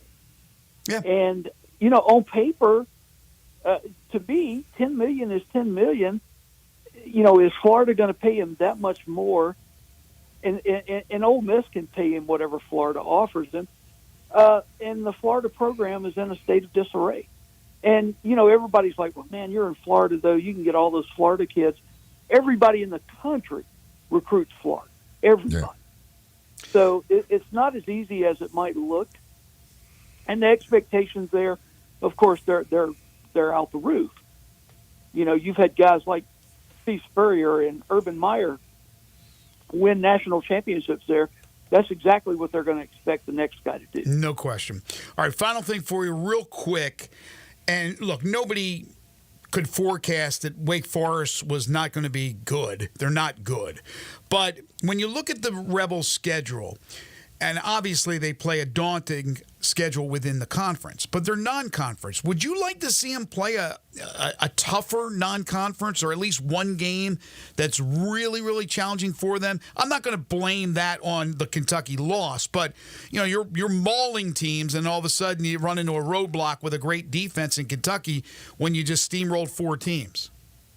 Yeah, I think they're going to have to, in all honesty, if they're going to want to be a team that contends for the college football playoffs year in and year out. Because here's my reasoning. Let's say Ole Miss finishes 10-2, and there's a log jam of SEC teams that are 10-2. Let's say Tennessee's 10-2, Georgia is 10-2. Ole Miss is 10-2. LSU is somewhere in the neighborhood. Strength of schedule is going to factor in as to who goes in. And, you know, if I'm LSU, I can say, well, we lost to USC, but we played USC. You know, if I'm Georgia, I can say, well, we beat Clemson. Ole Miss can say, well, we beat Middle Tennessee State. And that's going to be a factor at the end of this thing as we move forward. And, you know, we all have to get more familiar with how the process is going to go. Right. Because there's still a major human element with the 7 at-large teams involved in who's going to go to the playoffs and who's not. But, yes, I mean, I think you have to. And they, in fairness to them, you know, you do schedules years ahead of time. Right. Yeah. And we all know that. They've played Georgia Tech. They played Wake this year. You know, and look, they were set to play USC until all the conference realignment, you know, took place. Yeah. So, you know, it's really not anybody's fault. I get that. But, yeah, I think you've got to play somebody non-conference that's got a national respectability to them. Is there any talk about who they might replace Wake Forest with that for next year? You know, we haven't heard as of yet. What I expect to happen is that the ESPN and the SEC office will become involved in this, and they'll move some things around. And I wouldn't be surprised if you didn't see Ole Miss play in like some kind of marquee kickoff game next year, something of that nature. But I think it's too early to tell because the Wake cancellation was just kind of sudden. Yeah. And now BYU has canceled on them for, I think, the 28th season. So, you know, Keith Carter and the scheduling committee, they've got a job to do.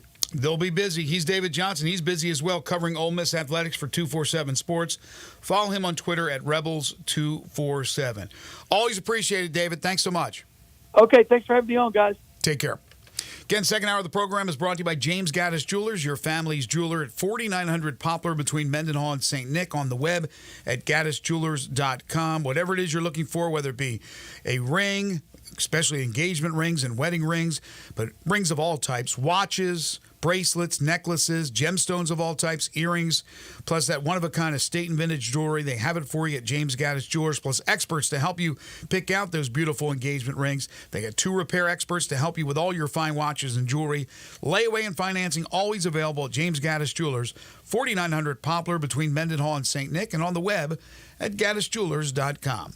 You're tuned in to Sports 56 Mornings with Greg and Eli on Real Sports Talk, Sports 56, 98.5 FM. Join the voice of the Tigers, Dave Woloshin, for Wolo and Friends.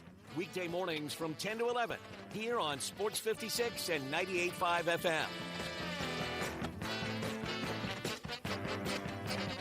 Don't do it. Don't do what? Don't do another Halloween spot for Central Barbecue. But it's October. Doing a Halloween spot for Central Barbecue is a tradition. But it doesn't make it a good thing. Nothing else happens in October. Baseball? Not if you're a Cardinals fan. What else you got? National Candy Corn Day. No Central Barbecue connection. Fair point. How about Make a Difference Day? That's to encourage people to do something constructive for the world. And going to Central Barbecue isn't? I'm telling you, it's got to be Halloween. There's no other choice, I guess. Hey, Zeke. Yeah? This year, give the kiddies ribs on Halloween. They love that. Seriously, next year, something new.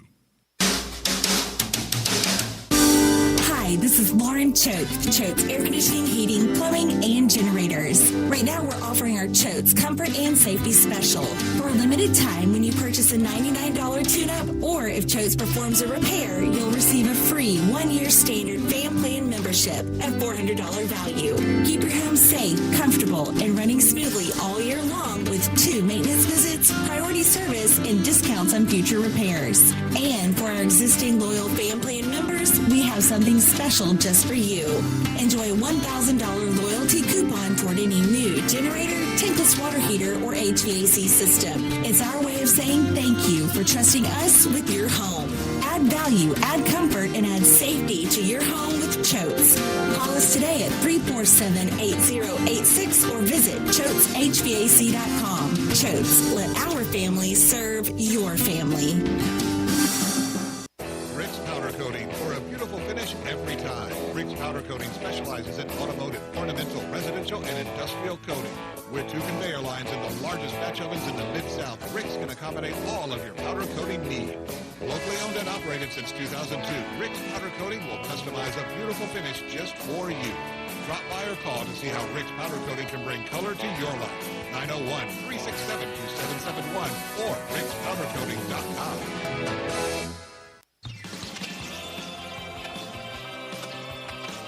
Now, back to Sports 56 Mornings. Isn't it a lovely morning? On Sports 56 and 98.5 FM. This hour brought to you by James Gaddis Jewelers. Here once again, Greg Gaston and Eli Savoy. Welcome back, everybody. 8:49 the time. Wrapping up hour number 2. Still to come in hour 3. Blake Topmeyer will join us at 9:25. We have talked a lot about different things on this show. Plethora of different topics. The Major League Baseball playoffs begin today. The wild card series, there's 4 of them, best 2 of 3. We'll make some picks coming up in hour 3. The Grizzlies opening up camp in Nashville after media day yesterday. We heard from some of the Grizzlies plus head coach head coach Taylor Jenkins earlier in the show. Talk some Monday Night Football with the 2 games last night. If you weren't up last night and still don't know the scores, the Titans get a win, their first of the year, beat the Dolphins 31-12, and the Lions outscore the Seahawks 42-29. So we were talking at the beginning of the show about the loss of 2 legends, Pete Rose and Dikembe Mutombo. We were talking about all the accolades and, the greatness of Pete Rose. We didn't even bring up the hitting streak, right? So Joe DiMaggio has the longest hitting streak in Major League Baseball history at 56. Pete Rose had that 44-game hitting streak, and I remember it so vividly, but I forgot who stopped it. And Chris Lowe tweets out, I can still see Rose glancing back at Gene Garber, the one-time Philly, who also played with the Braves, I know, and maybe several other teams. Sidewinder, kind of contortionist out there on the mound. He said, I can still see Rose glancing back at Garber, celebrating after Garber ended Rose's 44-game hitting streak. People ask if DiMaggio's 56-game hitting streak will ever be broken. I'm not sure Rose's streak will be topped. That was 46 years ago, 1978. Nobody has reached 40 games since. No, that I don't think we'll see anybody get to that point. DiMaggio, that's not even getting to 56 is not even a thought. That certainly will never. But I would say that no, Rose's streak will not be matched. Why do you think so? Is there too many good pitchers? Yeah, it's just too hard. And a guy like Luis Arraez or something like that. Every pitcher throws 98, like minimum now. And they got with all the technology of figuring out spin rate and all of these different things. It's a really hard task to just go out there for 44 straight games and get a hit. To your point, did you see Paul Skeens on Saturday in his final appearance of his rookie year? He faced the Yankees. He's got Juan Soto, strikes him out. Got Aaron Judge, strikes him out. That dude is crazy good. I mean, when guys are throwing 98, 99, they've got sliders that are 93, 94 that move like 2 feet. Like, how are you supposed to hit that? It's amazing they get any hits, quite frankly, when you watch some of these pitchers, and to let alone go do it for 56 straight days. Like that, it just doesn't, Rose's hit record will never be touched. That hitting streak will never be touched. I mean, it's there's some stuff in Major League Baseball that nobody's ever going to get close to again. 4,256 hits for Rose. The one that just is comical is Cy Young with 511 wins. Yeah, I mean, that's impossible. That's impossible. Impossible. It's literally like guys don't even make that many. Will never have a chance, or won't make that many starts in their career. But again, I mean, the Rose thing. As I said earlier, Bobby Witt Jr. led the major league in hits with 211 this year. So if he did that for 20 straight seasons, he wouldn't catch Pete Rose. I mean, that is sick. I thought this was funny, so I wanted to bring it up for our listeners. Somebody tweeted out, and this is true, the most obscure team each of the Big Ten schools have played in their history. Okay? Illinois in 1897 played the Chicago Dental School. Indiana in 1898 played the Manual High School team. In 1897, Iowa played the Chicago Physicians and Surgeons. You certainly don't want to get those guys hurt. In 1918... They sliced and diced the defense. Very nice. In 1918, Maryland played the Chemical Warfare Service. I would not want to play them. I'd be scared to play them. Michigan in 1885 played the Peninsula Cricket Club. In 1907, Michigan State played the Michigan School for the Deaf. This is a good one. In 1895, Minnesota, the Golden Gophers, they played the Minneapolis Boat Club. Nebraska, 1918, played the Omaha Balloon School. They had a good team back then. Northwestern, 1889, played the Chicago Wanderers. Sounds like a music group or something. Ohio State, in 1894, played the Columbus Barracks. In 1928, Oregon played the Hawaii All-Stars, led by Don Ho. Penn State, 1902, played the Steelton YMCA. Purdue in 1904, real game for Purdue. Count it. I got to talk to Jerry about this tomorrow. They played the Purdue alumni. Rutgers in 1899 played the Knickerbockers. Well, they played the New York Knicks. In 1919, UCLA played the USS Idaho. They went up against a ship. USC in 1891 played the Olive Club. These are real. Washington, 1897, played the Seattle YMCA. And Wisconsin in 1889 played the Calumet Club. The Calumet Club for Wisconsin in 1889. The Memphis, didn't they play like the normal school or something like that? Memphis going back in history, like the normal all something. of these college teams have played bizarre stuff. I mean, back in the day, they were like... They were just trying to find a game. Yeah, there weren't many teams to play. Like Right. you just found whatever.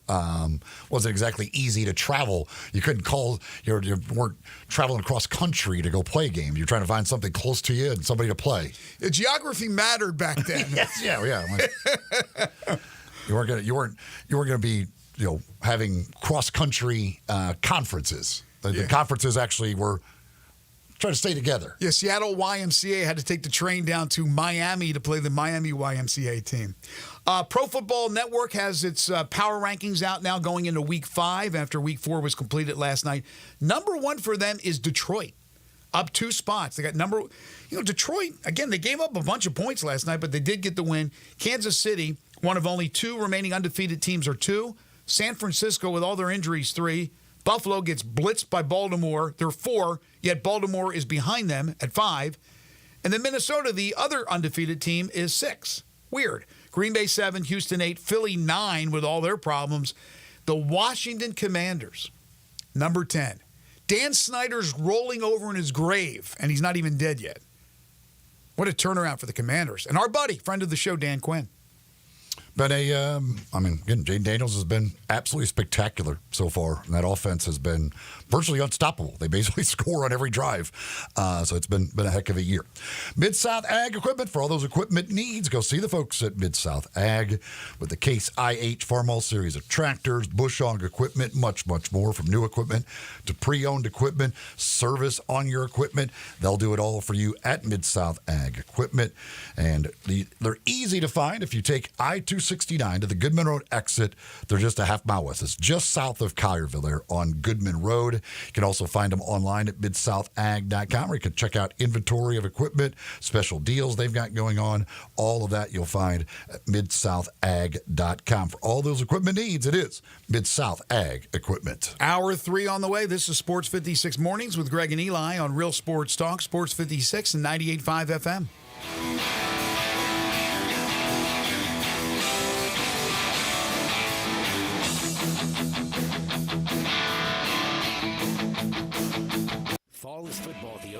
Sports Bar and Grill in Lakeland, Town Square. Monday through Friday is happy hour from 3 to 6 with $1 off all draft meals, $5 off well drinks, $4.50 for house wine, and half off pretzel bites, mozzarella sticks, queso, corn dogs, and pickles. Monday through Friday night lights from 7 to closing. Dine in and buy 12 wings and get 5 regular wings for free. Come watch college football and every pro game on the weekends. All of the Owner's Box Sports Bar and Grill in Lakeland, Town Square. Highway 70, Falls Football. Wash your house and wash your office building? Impossible! Not if you call Wilson's Pro Wash. Your house, fence, driveway, warehouse, store, hotel, even cars and trucks can all be squeaky clean and beautiful after pressure washing by Wilson's Pro Wash. Wilson's specializes in cleaning all hard surfaces, concrete, stone, brick, and mortar, even wood and vinyl siding. Then Wilson's can seal their surfaces so they stay looking brand new. Call Wilson's Pro Wash, 901-524-6799, or online at wilsonsprowash.com. Ken Garland, you are in your 72nd year of business. Your son William is now joining you. What do you think is the key to your longevity in the building business? My dad started the business in 1965, and I think being on the job sites daily and being accessible to homeowners has been a key to our success. You guys have a work ethic, as you like to say. You're not hiring people to be on the site. You guys are there every day. We interact with the subcontractors multiple times a day on each job site. I think that has been a key, as well as using the same subcontractors 20 plus years in most cases. When you talk about materials, what is the first thing you're thinking about when somebody comes to you to build a home? We're just trying to meet the expectations of the client and the homeowner and the architect and give them what their dream is. When you get a Ken Garland home, what do you guarantee? We'll be there after the job is finished. We're still accessible to all our clients. Now I need to know, how do I get a hold of Ken Garland? You can reach us at kengarland.com. Ole Miss Rebel Yell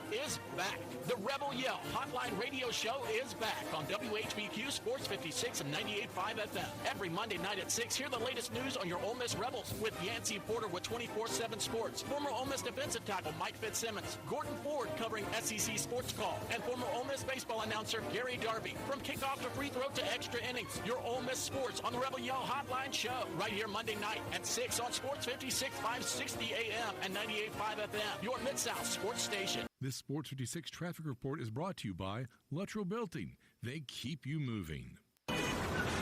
Sports 56 traffic. Good morning. There is still some volume making its way down I-40 westbound over here around 269 Chambers Chapel, Canada Road coming in from Fayette County. It remains a little bit busy there southbound. Austin P Highway getting up on that ramp there to I-40. Still moving right now in the Midtown area on 240 northbound at Lamar. If you'd like to help out the Hurricane Helene flood victims in Tennessee and western North Carolina, you can donate right now at the American Red Cross. Just log on to redcross.org. That's redcross.org. Help make a difference. I'm Commander Chuck with your on-time traffic.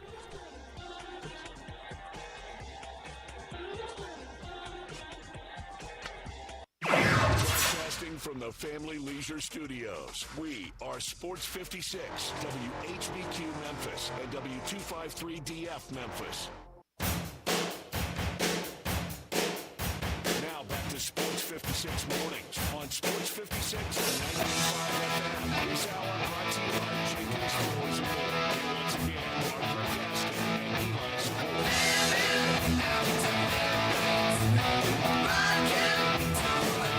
Welcome back, everyone. Hour 3 of the program.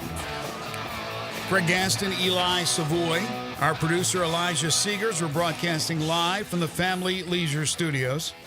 Family Leisure, 2120 Whitten Road, just north of I-40. The biggest spa sale is still going on, going strong. Check them out at 2120 Whitten Road, just north of I-40. Currently up to 69, get up to 84 today. We'll have a mixture of sun and clouds. And tonight, 54 for an overnight low. Clear skies and then sunshine for your Wednesday. Tomorrow looks to be absolutely perfect. 77 degrees, a Chamber of Commerce day in Memphis. Jenkins Floors and More, third hour sponsor, Sports 56 Mornings. Again, folks, I talk about them every single day because they are our third hour sponsor, and they do the job and do it well. They now have the new showroom open in Horn Lake at 2356 Goodman Road. You can call them. The phone number is 662-469-9350.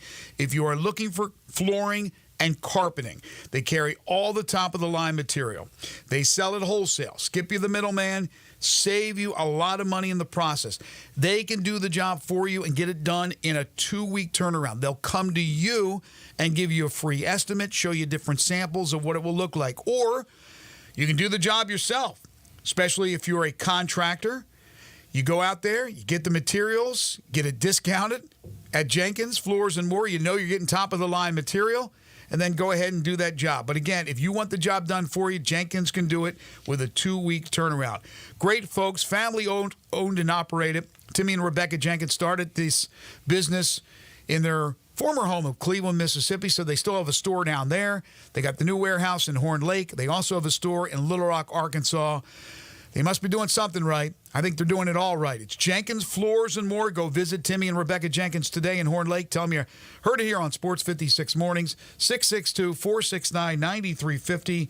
Again, go out there, see what it's all about at Jenkins Floors and More. All right, so the Wild Card Playoff Series begin today in Major League Baseball. Time for the postseason, nothing like it. October, the best month of the year. Everything comes together. We have 4 series. Best 2 of 3. Starting at 1:30. Got the Tigers and the Astros. I think Harold's listening, so be careful with your answer. The Red Hot Tigers at the end of the year. Skubal, who had an incredible year on the hill today. Who wins the series? I mean, it's hard for me to pick against the Astros in that series. I think they will take care of business. The Tigers, a hell of a story and a great finish to the year, but I think the Astros and the playoff experience and everything else will get the job done. Do they sweep?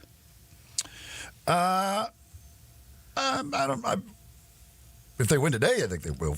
They will. But with Skubal going today, I wouldn't be surprised if Detroit possibly got Game 1. But Valdez certainly very good for Houston. So I'll say they'll take it in 2.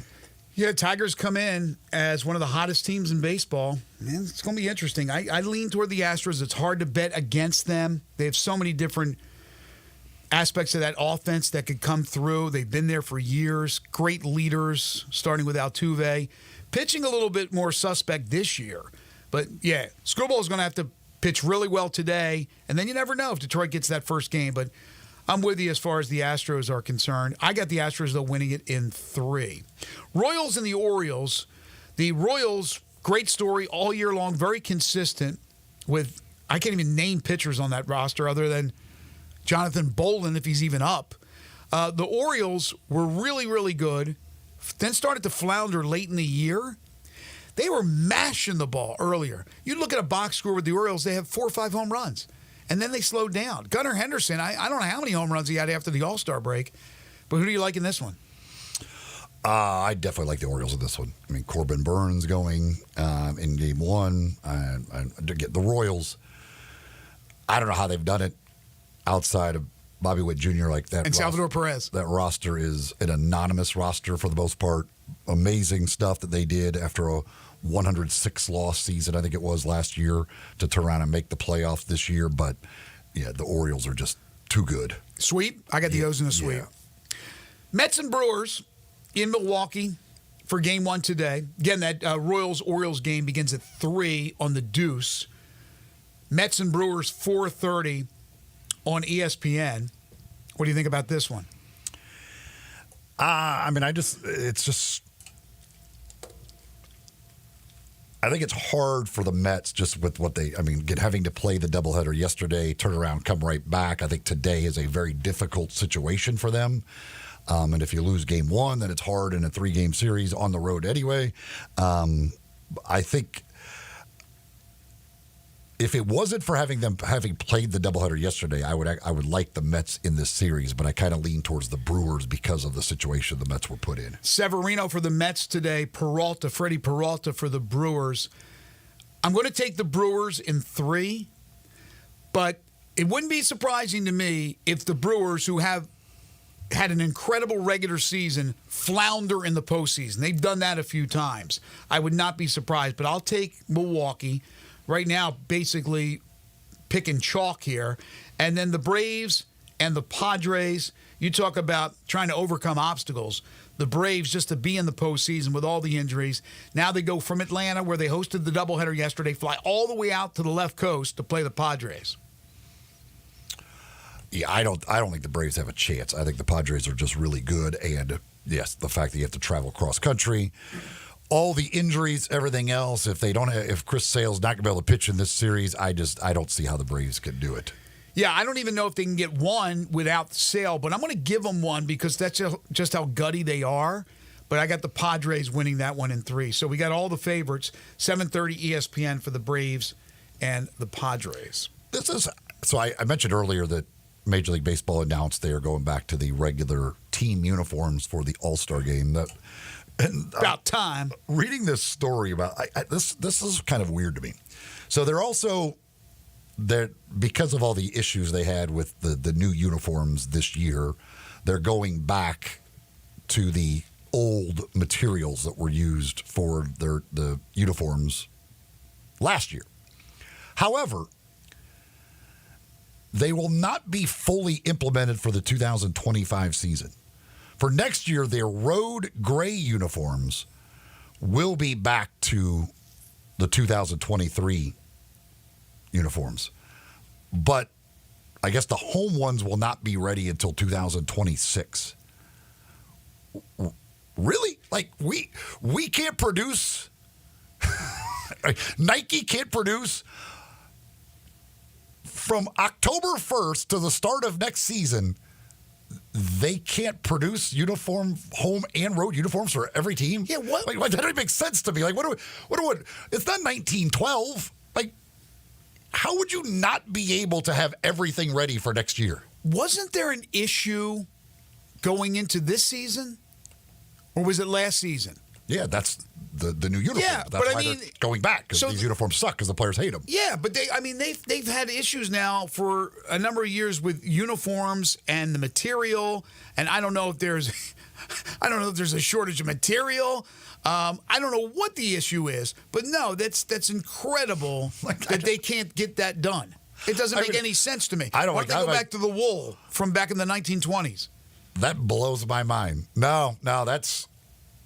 It's too much. They even say citing production timelines. Really? Like, I don't like. Yet they're able. We have 30 teams. Yet they're able to produce those NBA jerseys and for not only the players, for the what do you call it, the city. What do they call it? The city look? The city connect jersey. The city, yeah. And then they obviously have it out there for merchandise for the people with at the drop of a hat. They have no problems producing those uniforms or producing uniforms seemingly anywhere else. It's just baseball that they always seem to have a problem. That is so. Well, apparently it's tough to get baseball jerseys. Were you a fan? Printed up or whatever you want to call them, produced. So they're going to take 2 years. Got 2 years to get it done. I was going to say, were you a fan? But I believe the show's still on the air. Are you a fan of American Pickers? You ever watch that? I have. I think maybe seen part of like one episode at one point. Okay. I used to watch it a lot. Frank Fritz, who was one of the main two guys for a long time before he got ill, he has passed away. We didn't mention yesterday either. We were so busy. You're a country music lover. Chris Christopherson passing away. One of the great songwriters of all time. Yeah, and a Renaissance man, if you will, for this modern era, to have that type of man, a Renaissance man like Chris Christopherson. So certainly sad news in that walk of life. In the he's not only a singer but an actor. I think he won an Academy Award for Stars Born, but he passed away yesterday. Neglected to mention that on the show. We're talking about the hitting streak, and Matt texted. He said, not only is the pitching better today, but all these guys are just swinging for the fences now. Too many strikeouts. It'll never happen. Yeah, great point. Great point. Yeah, that's what, again, that's an analytic-based thing. I mean, that's what they are told that they believe is the better way to go. But a guy like Arise doesn't necessarily swing for the fences, and he's led the league in hitting now for 3 straight years and all that. But again, it's just Yeah, I mean that is certainly a part of it. That eliminates a big portion of the hitters in baseball. But yeah, I mean, I just look at these pitchers and hell, with the old pitchers, hitting in 56 straight games is just ridiculous. I don't even understand how, like, throughout 56 straight games and get a hit is crazy to begin with, let alone now with the pitching that you'd be facing. Think about it. Okay, everything's relative. When batters were facing Bob freaking Gibson, he may not have been throwing 103, but he was getting it up there, and he was buzzing it right by your helmet when he wanted to go inside. He wasn't afraid. So there was that fear factor when you faced a Bob Gibson. When Nolan Ryan was up there throwing gas, again, all relative. Back then, those guys were seeing those type of flamethrowers for the first time. Had to be tough. When Randy Johnson was out on the mound, I would have bailed out of the batter's box, for goodness sakes. Especially if I was a left-hander, a la John Kruk, All-Star game. So, yeah, the pitching is better overall. Guys seem to be throwing harder, more spin rate. Yeah, there's a lot of difference in it, but still, there were guys back then when they faced the Gibbies of the world, the Koufaxes of the world, Steve Carlton, and that big looping curveball, that the really, really good hitters did well. And that's why they were the really good hitters, and they always will go down in history for that. The best hitters of each era. And Pete Rose stacks up with any hitter of any era. But I think right off the top of my head, and there were so many great hitters, but you think of Ted Williams, Tony Gwynn, George Brett, Wade Boggs, Pete Rose, right off the bat.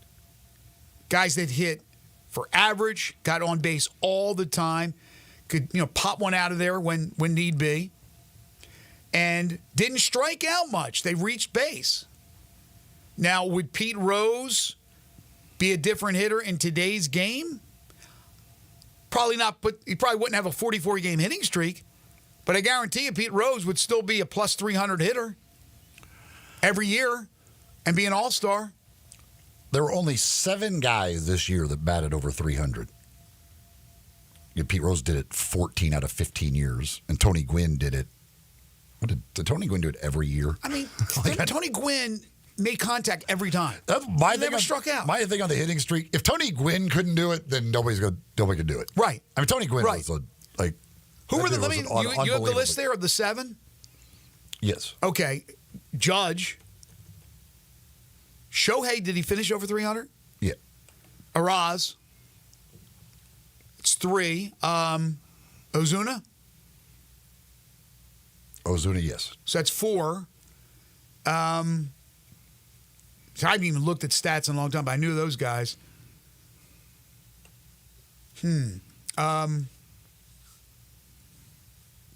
Did Freeman or Betts? One of those two? No. Give me the other 3. Well, Bobby Witt Jr. led. Bobby Witt, yeah. Bobby Witt, yeah. At 332. No-brainer. Vladimir Guerrero Jr. was second at 323. Okay.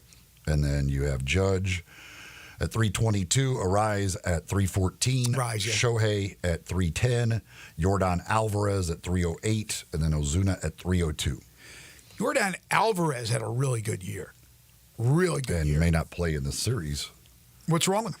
He's got it's a knee, I believe it is. Oh, geez. Yeah, Tony Gwynn. I didn't know that. When he came up in 1982, he played in 54 games. He hit 289. After that, every year, he hit over 300 through 2001. So from 83 through 2001, the lowest batting average he had was 309. 351, 370, 336, 358, 394, 368, 353, 372. I mean, I know. Well, if that dude, I wonder what his longest hitting streak ever was. But if that guy couldn't get to 40 games. Well, how about George Brett, the year that he was flirting with 400? What did he finish with? Did he finish 379? George Brett, George Brett ended up with 3,154 hits. 3,154 hits, right? George Brett, perennially over 300. George Brett was 1,200 or 1,100 and something hits less than Pete Rose. George Brett. That's how good Pete Rose was.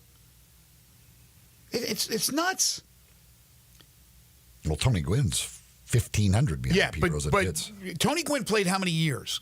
20. And how many years did George Brett play? I don't know for sure. He had to be right up there as well. But you look at these numbers. I mean, these are hits. I need to find batting average, but Rose at 42.56, Ty Cobb 41.91, another great hitter. Hank Aaron 37.71. I think people forget how many hits he had to go along with his homers. Stan the Man 36.30, Tris Speaker 35.15, Derek Jeter 34.65, Honus Wagner 34.30. Carl Yastrzemski had 3,419 hits. Pujols, 3,384. Paul Molitor, my son's favorite player, 3,319. He was number 10. Paul Molitor had what did his hitting streak get to? He had the one long hitting streak. He got up in the upper 30s, I believe, if I remember correctly.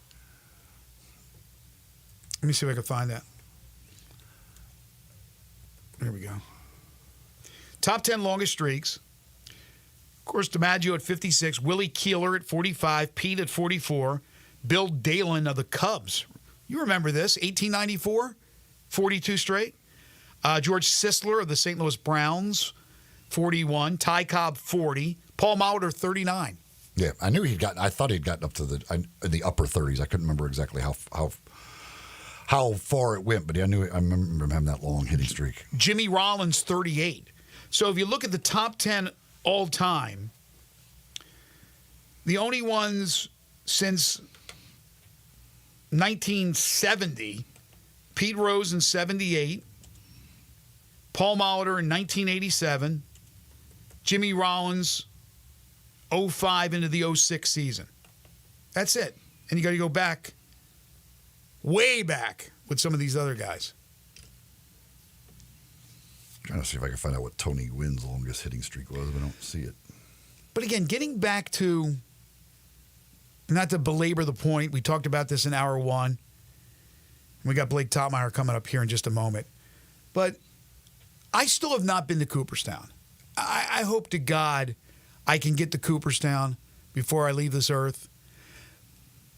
But for me, there's a hole in Cooperstown.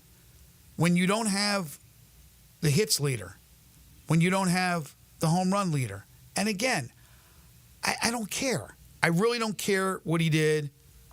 I don't care that Bonds was juiced because a bunch of them were. They were the best at that time. They were the best players at that time. I want to see all those guys in the Hall of Fame. Clemens, as dominant as he was, he ain't there? You're telling me Clemens wasn't good if he didn't do steroids? Come on. Use your brains. Use your eyes. You know who the best are. And I just feel there's a void. I mean, are we all holier than thou? We all haven't done things that we regret? Come on. The guy's dead now. Get him in. And I still think, even though it would be nice if he was alive, nicer, at least for his family, his friends, teammates that are still alive, a lot of people want him in. I know he's polarizing. I know there's a lot of people out there, just for whatever reason, they don't have a dog in the fight, but they're just, you don't break that rule. There's a lot of worse things in life than doing that. We see it all the time with athletes that are in their respective halls of fame. Tony Gwynn. Tony Gwynn could have had 1,182 hitless at-bats at the end of his career. He would have still been batting over 300. How many times has he struck out? He hardly struck out at all. No, he never. He didn't strike out at all. Never. I mean, the dude was unbelievable. Pinnacle Roofing and Restoration for all your roofing and home repair needs. Call Brandon McCullough at 901-438-5084 or go online to newroofmemphis.com. We had a lot of rain recently, so I'm certain that some roofs out there were affected. In fact, I know my son-in-law's was. My daughter and my son-in-law, they had a leak in their roof. I've had some issues. You need to call Brandon at 901-438-5084. Locally owned and operated. They do residential and commercial roofing. So business owners, property managers, obviously homeowners. If you have a problem with your roof, you call Brandon. They'll come out and do a free roof inspection. They're licensed, bonded, and insured. Member of the Better Business Bureau. You get a 5-year labor warranty on the purchase of a new roof. They offer financing, different plans and options to choose from. 6, 12, even a year and a half option that you may want to go with. Again, you can't afford not to get it fixed. They'll work with your insurance company. They'll work out of pocket, whatever it takes. They also do work around the home, carpentry work, exterior painting. They can replace gutters, put up fencing, siding, rotten wood repair. Brandon's a certified shingle installer, so you need shingles replaced. He can do that for you. It's Pinnacle Roofing and Restoration, locally owned and operated. Call Brandon. Tell him you heard it here on Sports 56 Mornings. Tell him I sent you. 901-438-5084 or online at newroofmemphis.com. Blake Topmeyer is next. This is Sports 56 Mornings with Greg and Eli on Real Sports Talk, Sports 56, 98.5 FM. Broadcasting from the Family Leisure Studio, we are Sports 56 and 98.5 FM. You or someone you know or care about has dealt with a difficult divorce. When facing divorce, you need the attorneys at Rice Law.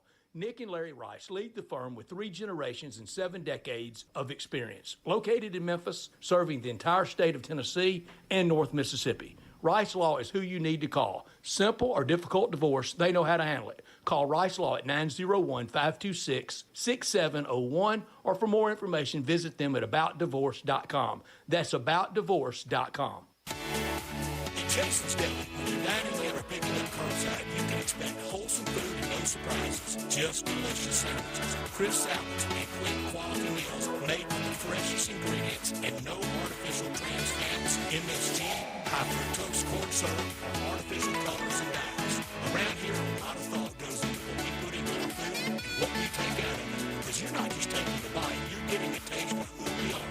New items are constantly being created to expand our menu for all tastes and special diets, vegan and gluten-free options available, convenience, and on-time delivery you can count on. It's just a click away at jasonsdeli.com. So whether you need to feed 5 people or 5,000, the team at Jason's Deli, they have the credentials and the commitment to keep you satisfied. Freshness is nearby at Jason's Deli, locations at Ridgeway and Park Place Center, Upper Highland, Germantown Road in Cordova, and Goodman Road in Olive Branch. Jason's Deli, it's wholesome food and no surprises.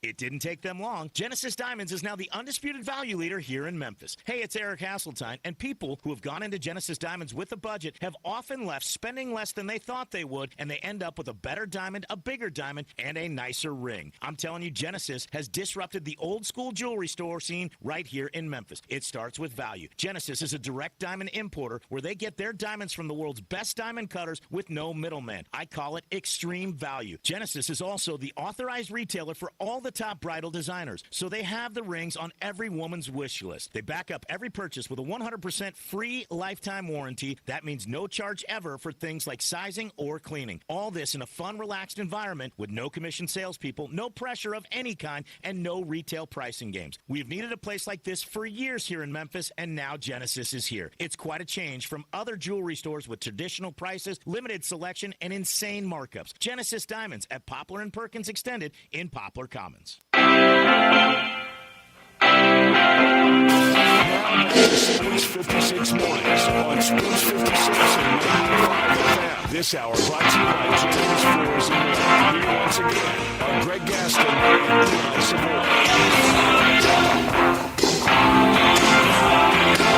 Welcome back, everyone. 9:27 the time. Having fun on a Tuesday morning. Greg Gaston, Eli Savoy. Our producer, Elijah Seegers. We're in the Family Leisure Studios. Family Leisure, where family and fun come together. Never a dull moment in the world of college football. As we're talking right now, looks like, according to reports, UTEP in the final stages of joining the Mountain West. According to reports, they have alerted Conference USA of their desire to leave the league. Like I said, never a dull moment. And the guy with his finger on the pulse of college football with a new job title. We're so happy to be joined by our good friend Blake Topmeyer, who joins us every other week, now the senior national college football columnist for USA Today Network. You can follow him on Twitter at @BTopmeyer. Congrats, Blake, on that, and thank you for joining us. Hey, thanks a lot. I appreciate that, and good to talk to you. Good to talk to you as always. Since I brought it up, let's start there. So where do we stand right now? We know that the Mountain West and the Pac-12, the revitalization of that conference, are making sure that they have, first of all, enough schools. After the Mountain West being rated, they got to get to, I believe, 9 because Hawaii's not a full member, and the Pac-whatever has to get to 8. So where do we stand if this thing goes through with UTEP, and what's the latest with Utah State and everything else out there, which has been a mess? Yeah, it has been a mess. I mean, if UTEP is in, I think the Mountain West will need one more, as you mentioned, with Hawaii being football only. I think Texas State is one to monitor. Where do they go? They could have the opportunity to go either direction, to the Pac-12 or the Mountain West. They're a kind of a big enrollment school. We saw them on you may have seen their game against Arizona State on a weeknight this year. Had a pretty good environment for that one. In a pretty populous area. I think geographically makes sense for either conference. Not that really tends to matter anymore, but it does seem to tend to matter still to the Mountain West as they try to rebuild here. So I think they're probably kind of the one to watch next. And I mean, there could be a few more dominoes fall. We saw reports recently as well that Toledo out of the MAC could be on the Mountain West radar, which that would not be a geographical fit. But if you're looking for like upper echelon group of 5 schools that could make sense to jump to the Mountain West as they try to reposition themselves as being the premier group of 5 conference, that would be someone that kind of makes sense. So, I mean, I think for schools in Conference USA, the Mountain West is really appealing. I mean, it's been sitting there for a while now as one of, if not the best, group of 5 conferences. It's got a better television distribution, much better television distribution than a league like Conference USA. So it looks really appealing to a school like a UTEP or like a Texas State, I think. And then with the Pac-12 or Pac whatever we're going to call it, I don't think they're going to reach Pac-12 status again. I mean, I think they're still reeling a little bit. I think the thought was there once the 4 from the Mountain West jumped, they'd be able to kind of have their pick of the litter in terms of getting to 8. But when Memphis put up the roadblock and said no, that kind of left that conference reeling and haven't really been able to come up with good solutions, I don't think, because the next plan was obviously UNLV, and UNLV, the Mountain West, sweetened the pot for them to stay put. So really, the Pac whatever went 0 for 2 in terms of completing its conference, and is still now at a stalemate. I mean, it'll get to 8. Somebody will make the jump. It's just a matter of who.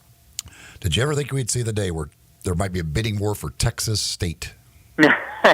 I guess you never say never in this realignment world, and it is.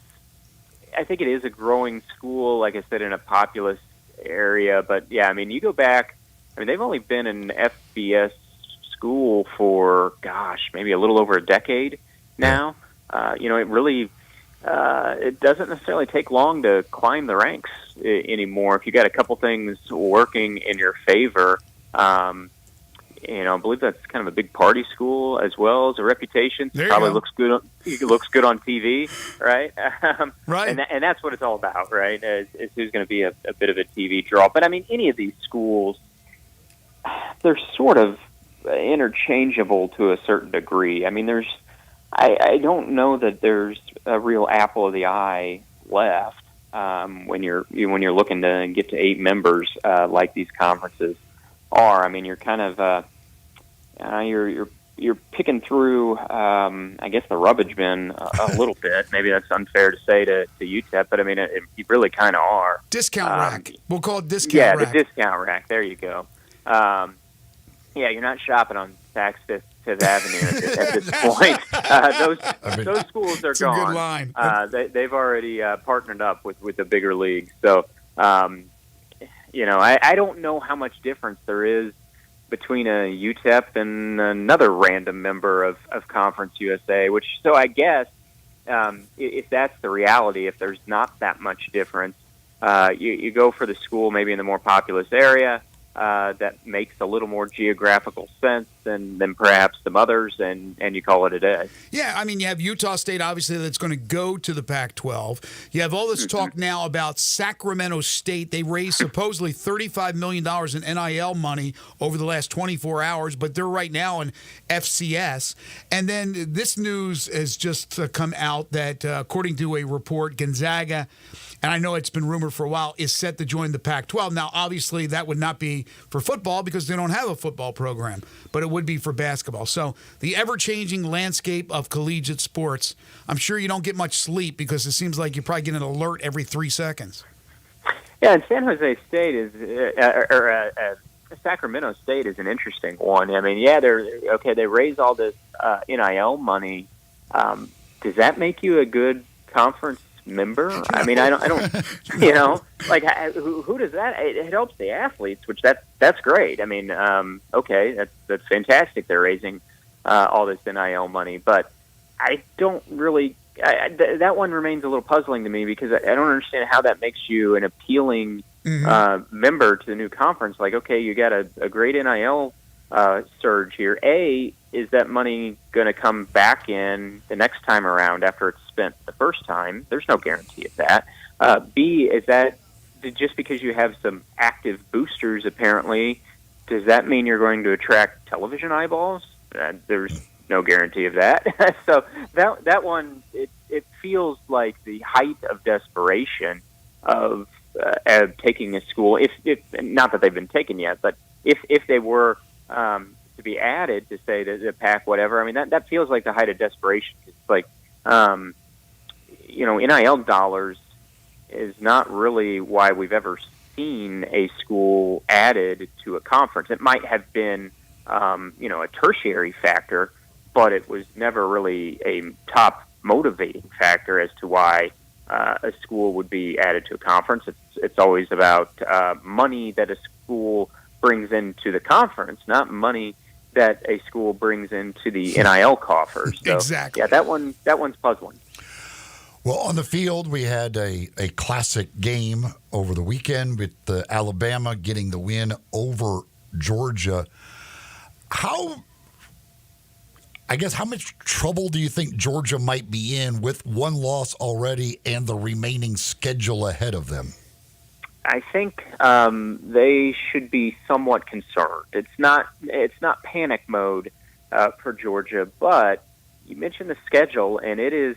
This is why I thought it would be more damaging for Georgia to lose this game than Alabama in terms of schedule. I mean, Alabama's got a few landmines out there too, but I thought if Alabama lost, they would still get to 10-2. They might lose on the road at Tennessee, or they might lose to LSU. I didn't think they would lose to both, and I think they're going to handle their business elsewhere. So I thought Alabama could navigate a loss and get to 10-2 and get to the playoff.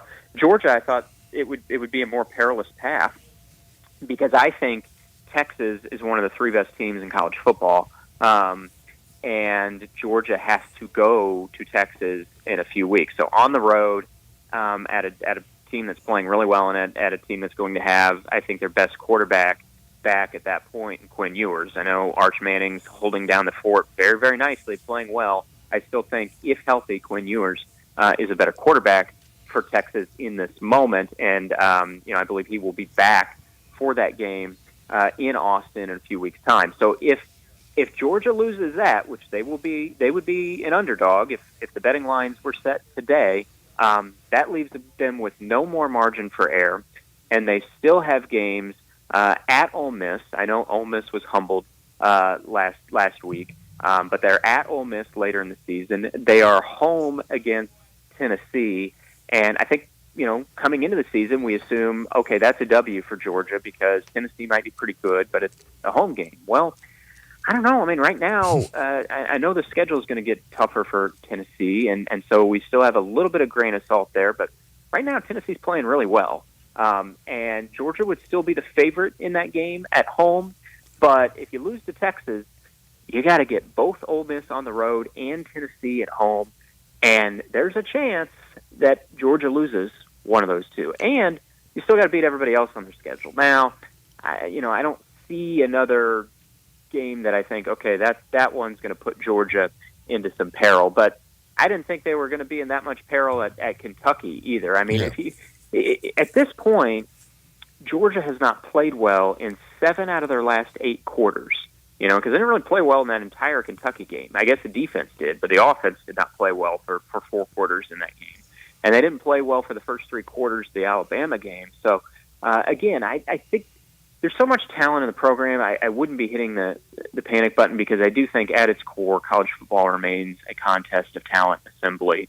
And there's not many teams that have as much talent as Georgia does. But for all that talent, they're kind of spinning their tires on offense. Now, it looked great in the fourth quarter during a mad dash rally, but at that point, Georgia was kind of in grip it and rip it mode.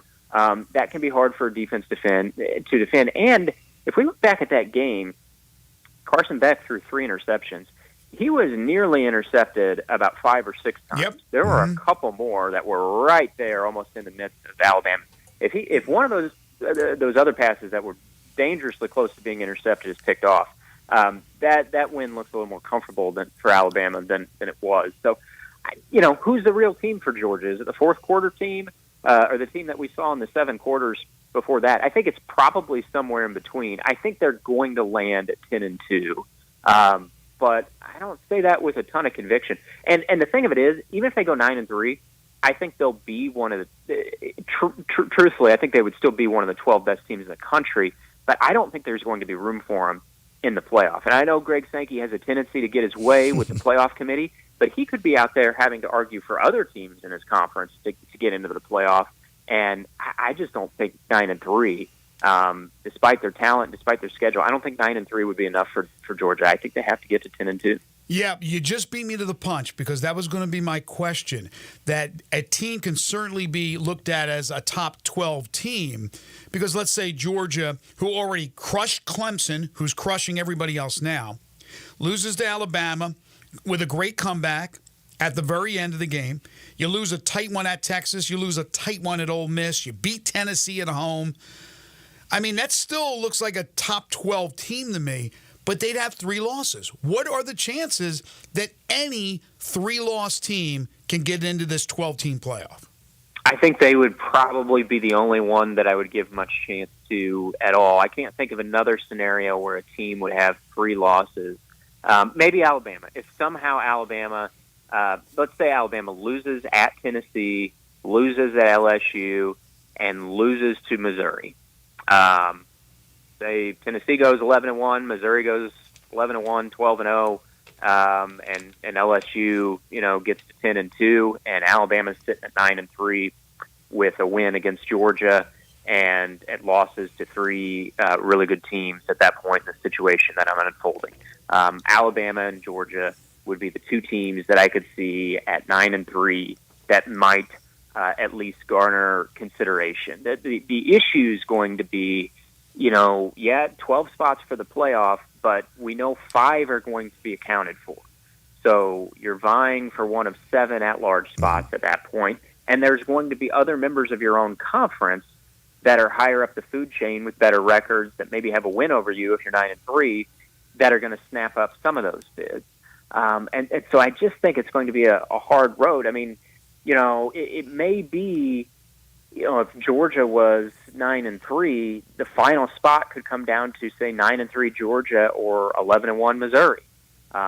Just as a hypothetical. I don't know what Missouri's going to get to, but they have an avenue to say 11-1. I think that's really hard arguing against a team in your own league, even though you've played much different opponents because these leagues have gotten so big, and there is a lot of differentiation in the schedule. I think if you're arguing against someone in your own league for the spot and there's a record difference, I think it becomes a hard case to I think so. to make at that point. But those are two schools that I think would get some consideration because of the helmet logo.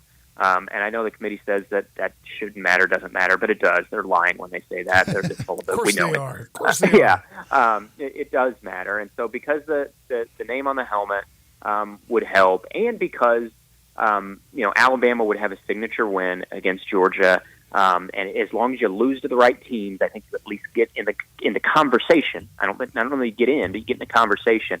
Same way with Georgia. If they were able to, the problem with Georgia is I think they might need another signature victory. I mean, they're hanging a lot right now in that Clemson game, so they need Clemson to keep winning. Yeah. And they might need one more signature win. And so would Ole Miss count? I don't know. It depends what else Ole Miss does, I guess, the rest of the way, Right. and maybe it counts. So, but yes, I think those are the two that could get some buzz at 9-3. Yeah, and I'll tell you what would be interesting is a 9-3 Georgia in the selection committee room being talked about versus a 10-2 Clemson that lost in the ACC championship game, with Georgia having obliterated Clemson. So that's when you can make the argument, look, they just beat them. We're not going to take this team even though they have one less loss. So that'll be interesting. But, of course, Blake will have you covered. All things college football. He's the senior national college football columnist for USA Today Network. You can follow him on Twitter at @BTopmeyer. He'll be back with us in 2 weeks. Blake, as always, thank you. Have a great couple of weeks. We'll talk to you, like I said, in 14 days. Okay, sounds good. Good talking to you guys. Same here.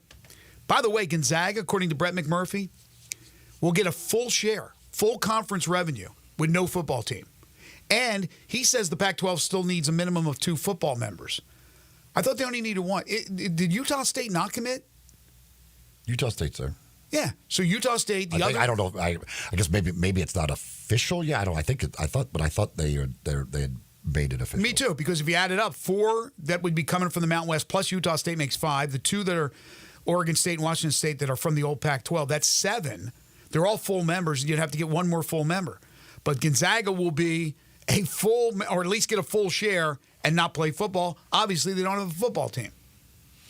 Folks, you want to get a great deal on jewelry and great jewelry, go see the folks at Genesis Diamonds. They've got the best there is with the top designers. Unbelievable selection of jewelry, plus great prices. Direct importer pricing to save you money, give you a great value on whatever piece of jewelry it is, whether it is an engagement ring or maybe it's a necklace or a pair of earrings or a pendant, whatever. Maybe one of those pre-owned Rolex watches. You're going to get a great deal at Genesis Diamonds and a great staff to help you pick it out as well. Whether it's for you or for someone special, they're going to make sure that you find that perfect piece of jewelry for you or for that special someone. The selection of luxury pre-owned Rolex watches continues to grow. Unbelievable selection. They're biggest in the state. You can check those out. Check out all the beautiful jewelry at Genesis Diamonds. It's at Poplar and Perkins Extended. Ross Dellinger reporting that the Mountain West and UTEP had been in intense negotiations for several days. Wow. UTEP, intense negotiations. I'd like to know what they ended up getting out of that to go to the Mountain West. I'll be curious about that. All right, we're coming back to wrap things up. This is Sports 56 Mornings with Greg and Eli on Real Sports Talk, Sports 56 and 98.5 FM. Broadcasting from the Family Leisure Studio, we are Sports 56 and 98.5 FM. Family Leisure is having the world's biggest spa set. It's happening right now. You can save thousands on in-stock hot tubs that are ready to be delivered. Family Leisure has spas that start at just $28.99. You know those cold plunges? You can get one for yourself starting at $39.99. Or how about swim spas? They start at $17,499. Plus, Family Leisure has set up special financing just for this event. Have you been sitting on the fence about an above-ground pool? Get off that fence and get to Family Leisure to take advantage of huge discounts on all their in-stock above-ground pools. And if you need some patio furniture, it's all priced to move out now. It's not too late to have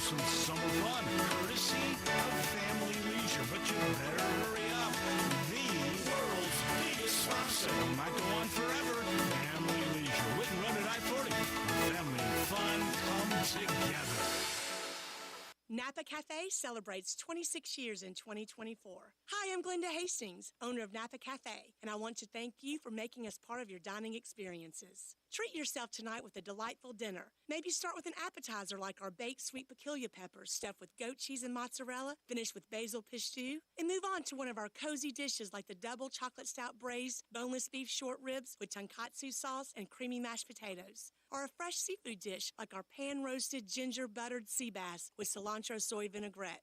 I get hungry just talking about it. Don't forget about dessert, our famous sweet buttermilk pie with brown sugar sauce, or drink your dessert with one of our signature dessert cocktails, like the lemon cheesecake martini, lemony, icy, frothy, and dusted with graham cracker crumbs. Napa Cafe, open Wednesday through Saturday for dinner starting at 5 o'clock. For reservations, visit our website at napacafe.com. Come join us as we celebrate 26 years of Napa Cafe.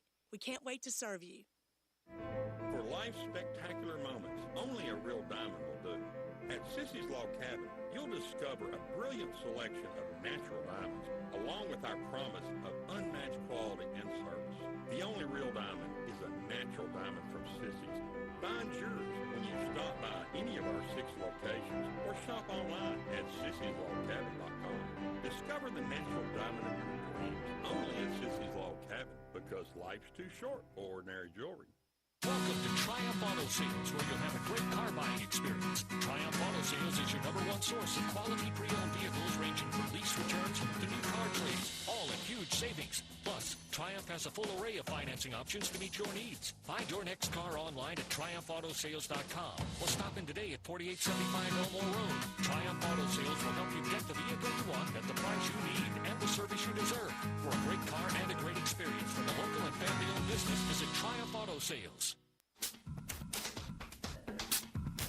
Now back to Sports 56 Mornings on Sports 56 and 98.5 FM. This hour brought to you by Jenkins Floors and More. Here once again are Greg Gaston and Eli Savoy.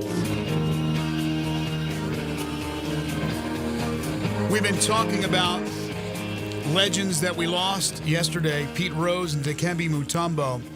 Mutombo, obviously one of the great defensive players of all time, but also, and I completely forgot about this when we talked about him earlier, he was the NBA's first global ambassador. This is what Commissioner Adam Silver had to say about Dikembe. Dikembe Mutombo was simply larger than life. On the court, he was one of the greatest shot blockers and defensive players in the history of the NBA. Off the floor, he poured his heart and soul into helping others. There was nobody more qualified than Dikembe to serve as the NBA's first global ambassador. He was a humanitarian at his core. He loved what the game of basketball could do to make a positive impact on communities, especially in his native Democratic Republic of the Congo and across the continent of Africa. I had the privilege of traveling the world with Dikembe and seeing firsthand how his generosity and compassion uplifted people. He was always accessible at NBA events over the years with his infectious smile, deep booming voice, and signature finger wag that endeared him to the basketball fans of every generation. Well said, Adam Silver. All right, we got the playoffs starting today. In the meantime, the Phillies, my Phillies, await to see who they play. And I look across the glass and I see our new producer, who I know already that Elijah Seegers likes to wear different hats of different teams, not just his favorite teams. And in Jersey, as I imagine, he has a bunch of those. So, Elijah, I'm going to ask you this because we want a good relationship, not an adversary one. Since I'm a huge Phillies fan, you're wearing a Ronald Acuna Jr. jersey, you're wearing a Braves hat. Please tell me you're not a Braves fan. Greg, I hate to tell you, but since last year, I've been on the Braves bandwagon. Ronald is my favorite player, so I'm all the way on board, even though he's not here this year. Yeah, great player who's hurt. Now, you said since last year.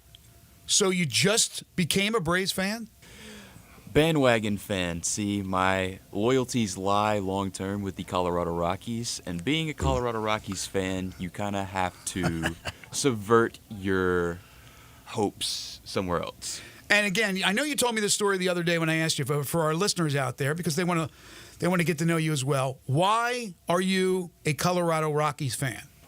So growing up, I played shortstop. I was a shortstop, and around that time, Troy Tulowitzki was like the big shortstop at the time, 5-tool player. He was the guy, and I was instantly enamored, unknowingly at the time, of the Rockies' like history or anything or what state they were in, and I regret my decision every day. They were in Colorado. I regret my decision every day. And Tulowitzki literally was big. He was like Ripken when Ripken moved over from third. Well, it was always a shortstop. He ended up at third, but he was one of the big, tall shortstops, a rarity in the game, and Tulowitzki was a big guy as well, would mash home runs. Of course, they all did in Colorado. I can imagine that's being a Rockies fan right now is a tough existence. Yeah, it's not easy. It's not easy. You got to find small victories where you can. But coming from a Cubs fan, I know a thing or two about many, many years of misery. It might end sometime.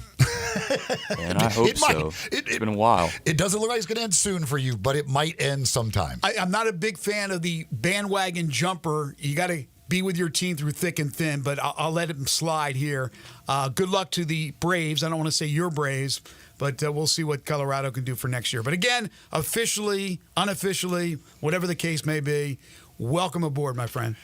Thank you guys for having me. It's been a pleasure so far, and I can't wait to see where it goes. It's a difficult ask for the Colorado Rockies, by the way, when you're in the division with not only the Dodgers who are willing to spend whatever, but also the Padres who are willing to spend whatever. Exactly. You got two teams in your division who are willing to spend literally any amount of money to try and win. Although we know in baseball there is those odd years and strange occurrences where teams out of nowhere have great years with small payrolls, and they just find guys through their farm system, or they make a trade and they get a throw-in player that ends up being great. And there were some Rockies teams that just, those guys were, remember Arenado came from Colorado, but the teams of Helton, Todd Helton, the former Tennessee Vol, just went into the Hall of Fame, and Dante Bichette, and all those guys just bashed game after game, using the altitude to their advantage. Obviously, we've had the stories of the Marlins, and then they'd had the fire sale after winning a World Series title. By the way, former president of the Marlins, Dave Sampson, will be joining me on Friday on the show. Eli's off Friday, so Dave Sampson to talk Major League Baseball playoffs. But, yeah, you never know. And that's the thing about baseball. It's not always the highest payrolls, the most spent wins. Normally, they're in the running, but they don't always come through. We'll see what happens this time. Gives you a great chance. Gives you a chance. But you got to be, the Tampa Bay Rays have shown that you can do it, but you've got to be really, really good in the decisions you make and the player development side of things. Yeah, and then they'll eventually leave, or you'll eventually trade them because you want to cut salary. They eventually go to the Dodgers or the Padres or the Yankees. Or the Yankees. Exactly. We want to thank David Johnson, Blake Topmeyer for joining us on the program today. Again, if you missed any of the show, you can always check it out online, sportsmemphis.com. Go to the Sports 56 Mornings podcast. We break it down hourly. Tomorrow we're back starting bright and early at 7 a.m. Jerry Palm at 8:25. To Michael Cole on the Grizzlies. He'll join us from Nashville as the Grizzlies get training camp underway today. 3 days of training camp in Nashville before they return home. And before too long, it's preseason exhibition games, if you will, for the Memphis Grizzlies, and then the opening of the 24-25 season. Stay tuned. Wolo and Friends on Sports 56 is next. Once again, Brian Dacus pitch hitting for Dave. For Eli Savoy and for Elijah Seegers, I'm Greg Gaston. Have a great day, everybody.